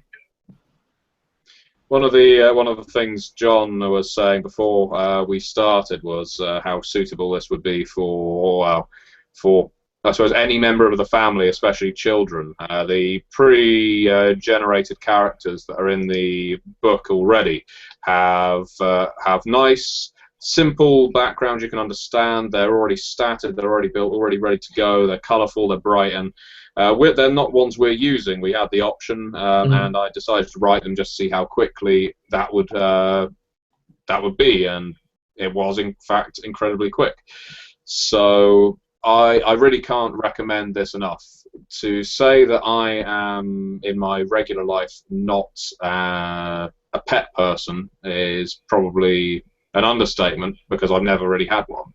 So I've never owned a dog. I've never owned a cat. And so I think naturally that would mean I would be turned off of a game like this. But I've really enjoyed running it and reading it. So that must say something for its quality. So thank you very much, Eddie, for writing it, and I hope your Kickstarter continues to do incredibly well. I have so too. Thank you guys very much. And any final words from the Insanity crew, who are alternatively trying to chop each other's legs off, preach sermons at rabid dogs, or flirt with cats? I'll just say, remember the Gospodin. Aha! It'll be hard to forget. You'll be in your nightmares. It's a fantastic game. I'm really excited that it's coming out, and this session here only made me even more excited. Also, thank you, Mr. Gamer, for letting me play and also running the game, and especially a big thanks to you, Mr. Webb, Eddie Webb, for I'm being too formal here. Deal with it. I took manners class. Well, yeah, no need to thank me. Eddie selected the questions of the 3 of you out of the interview, and it just so happened that I knew 2 of you in advance from playing games with you before. That was a coincidence. John being here was definitely not a fix. Believe me, if I had a choice, he wouldn't be. I know where you live, Dawkins. But, so yeah, Larry, as I said at the beginning, was the only unknown. But yeah, much obliged to Eddie for taking some of the time out of his busy schedule to play as well. And Jenny, a pleasure to run for you again. Oh, yeah, no pleasure, no problem. Thank you, Eddie. Thank you for choosing us. No problem. We will UK Games Expo again one day, Jenny, and you'll get another game of God like it. Not that we're here to promote other games. Anyway, before I go off on further tangents, thank you very much, everyone, for watching. If you've stuck with this, much appreciated. Do check out the Kickstarter. It is still running. How long's left on it now, Eddie? 19 days. 19 days. Okay, so there's still time, and all you have to do in order to get access to the early access version of the rules is pledge $1, and then you can access all the updates on Kickstarter and the first update has the early access rules linked in it. Now, that's not to say you shouldn't then up your pledge if you like the game, but it's a good try before you buy technique. And of course, if you don't, you can, not that I'm advising it, always retract your dollar pledge after you've got the early access rules. That is kind of what they are there for, so the people who are pledging know what they're getting into. So really, there's no harm in doing so if it has interested you in any way. So again, thank you very much everyone for watching, thank you very much for playing, and I will be terminating the broadcast now.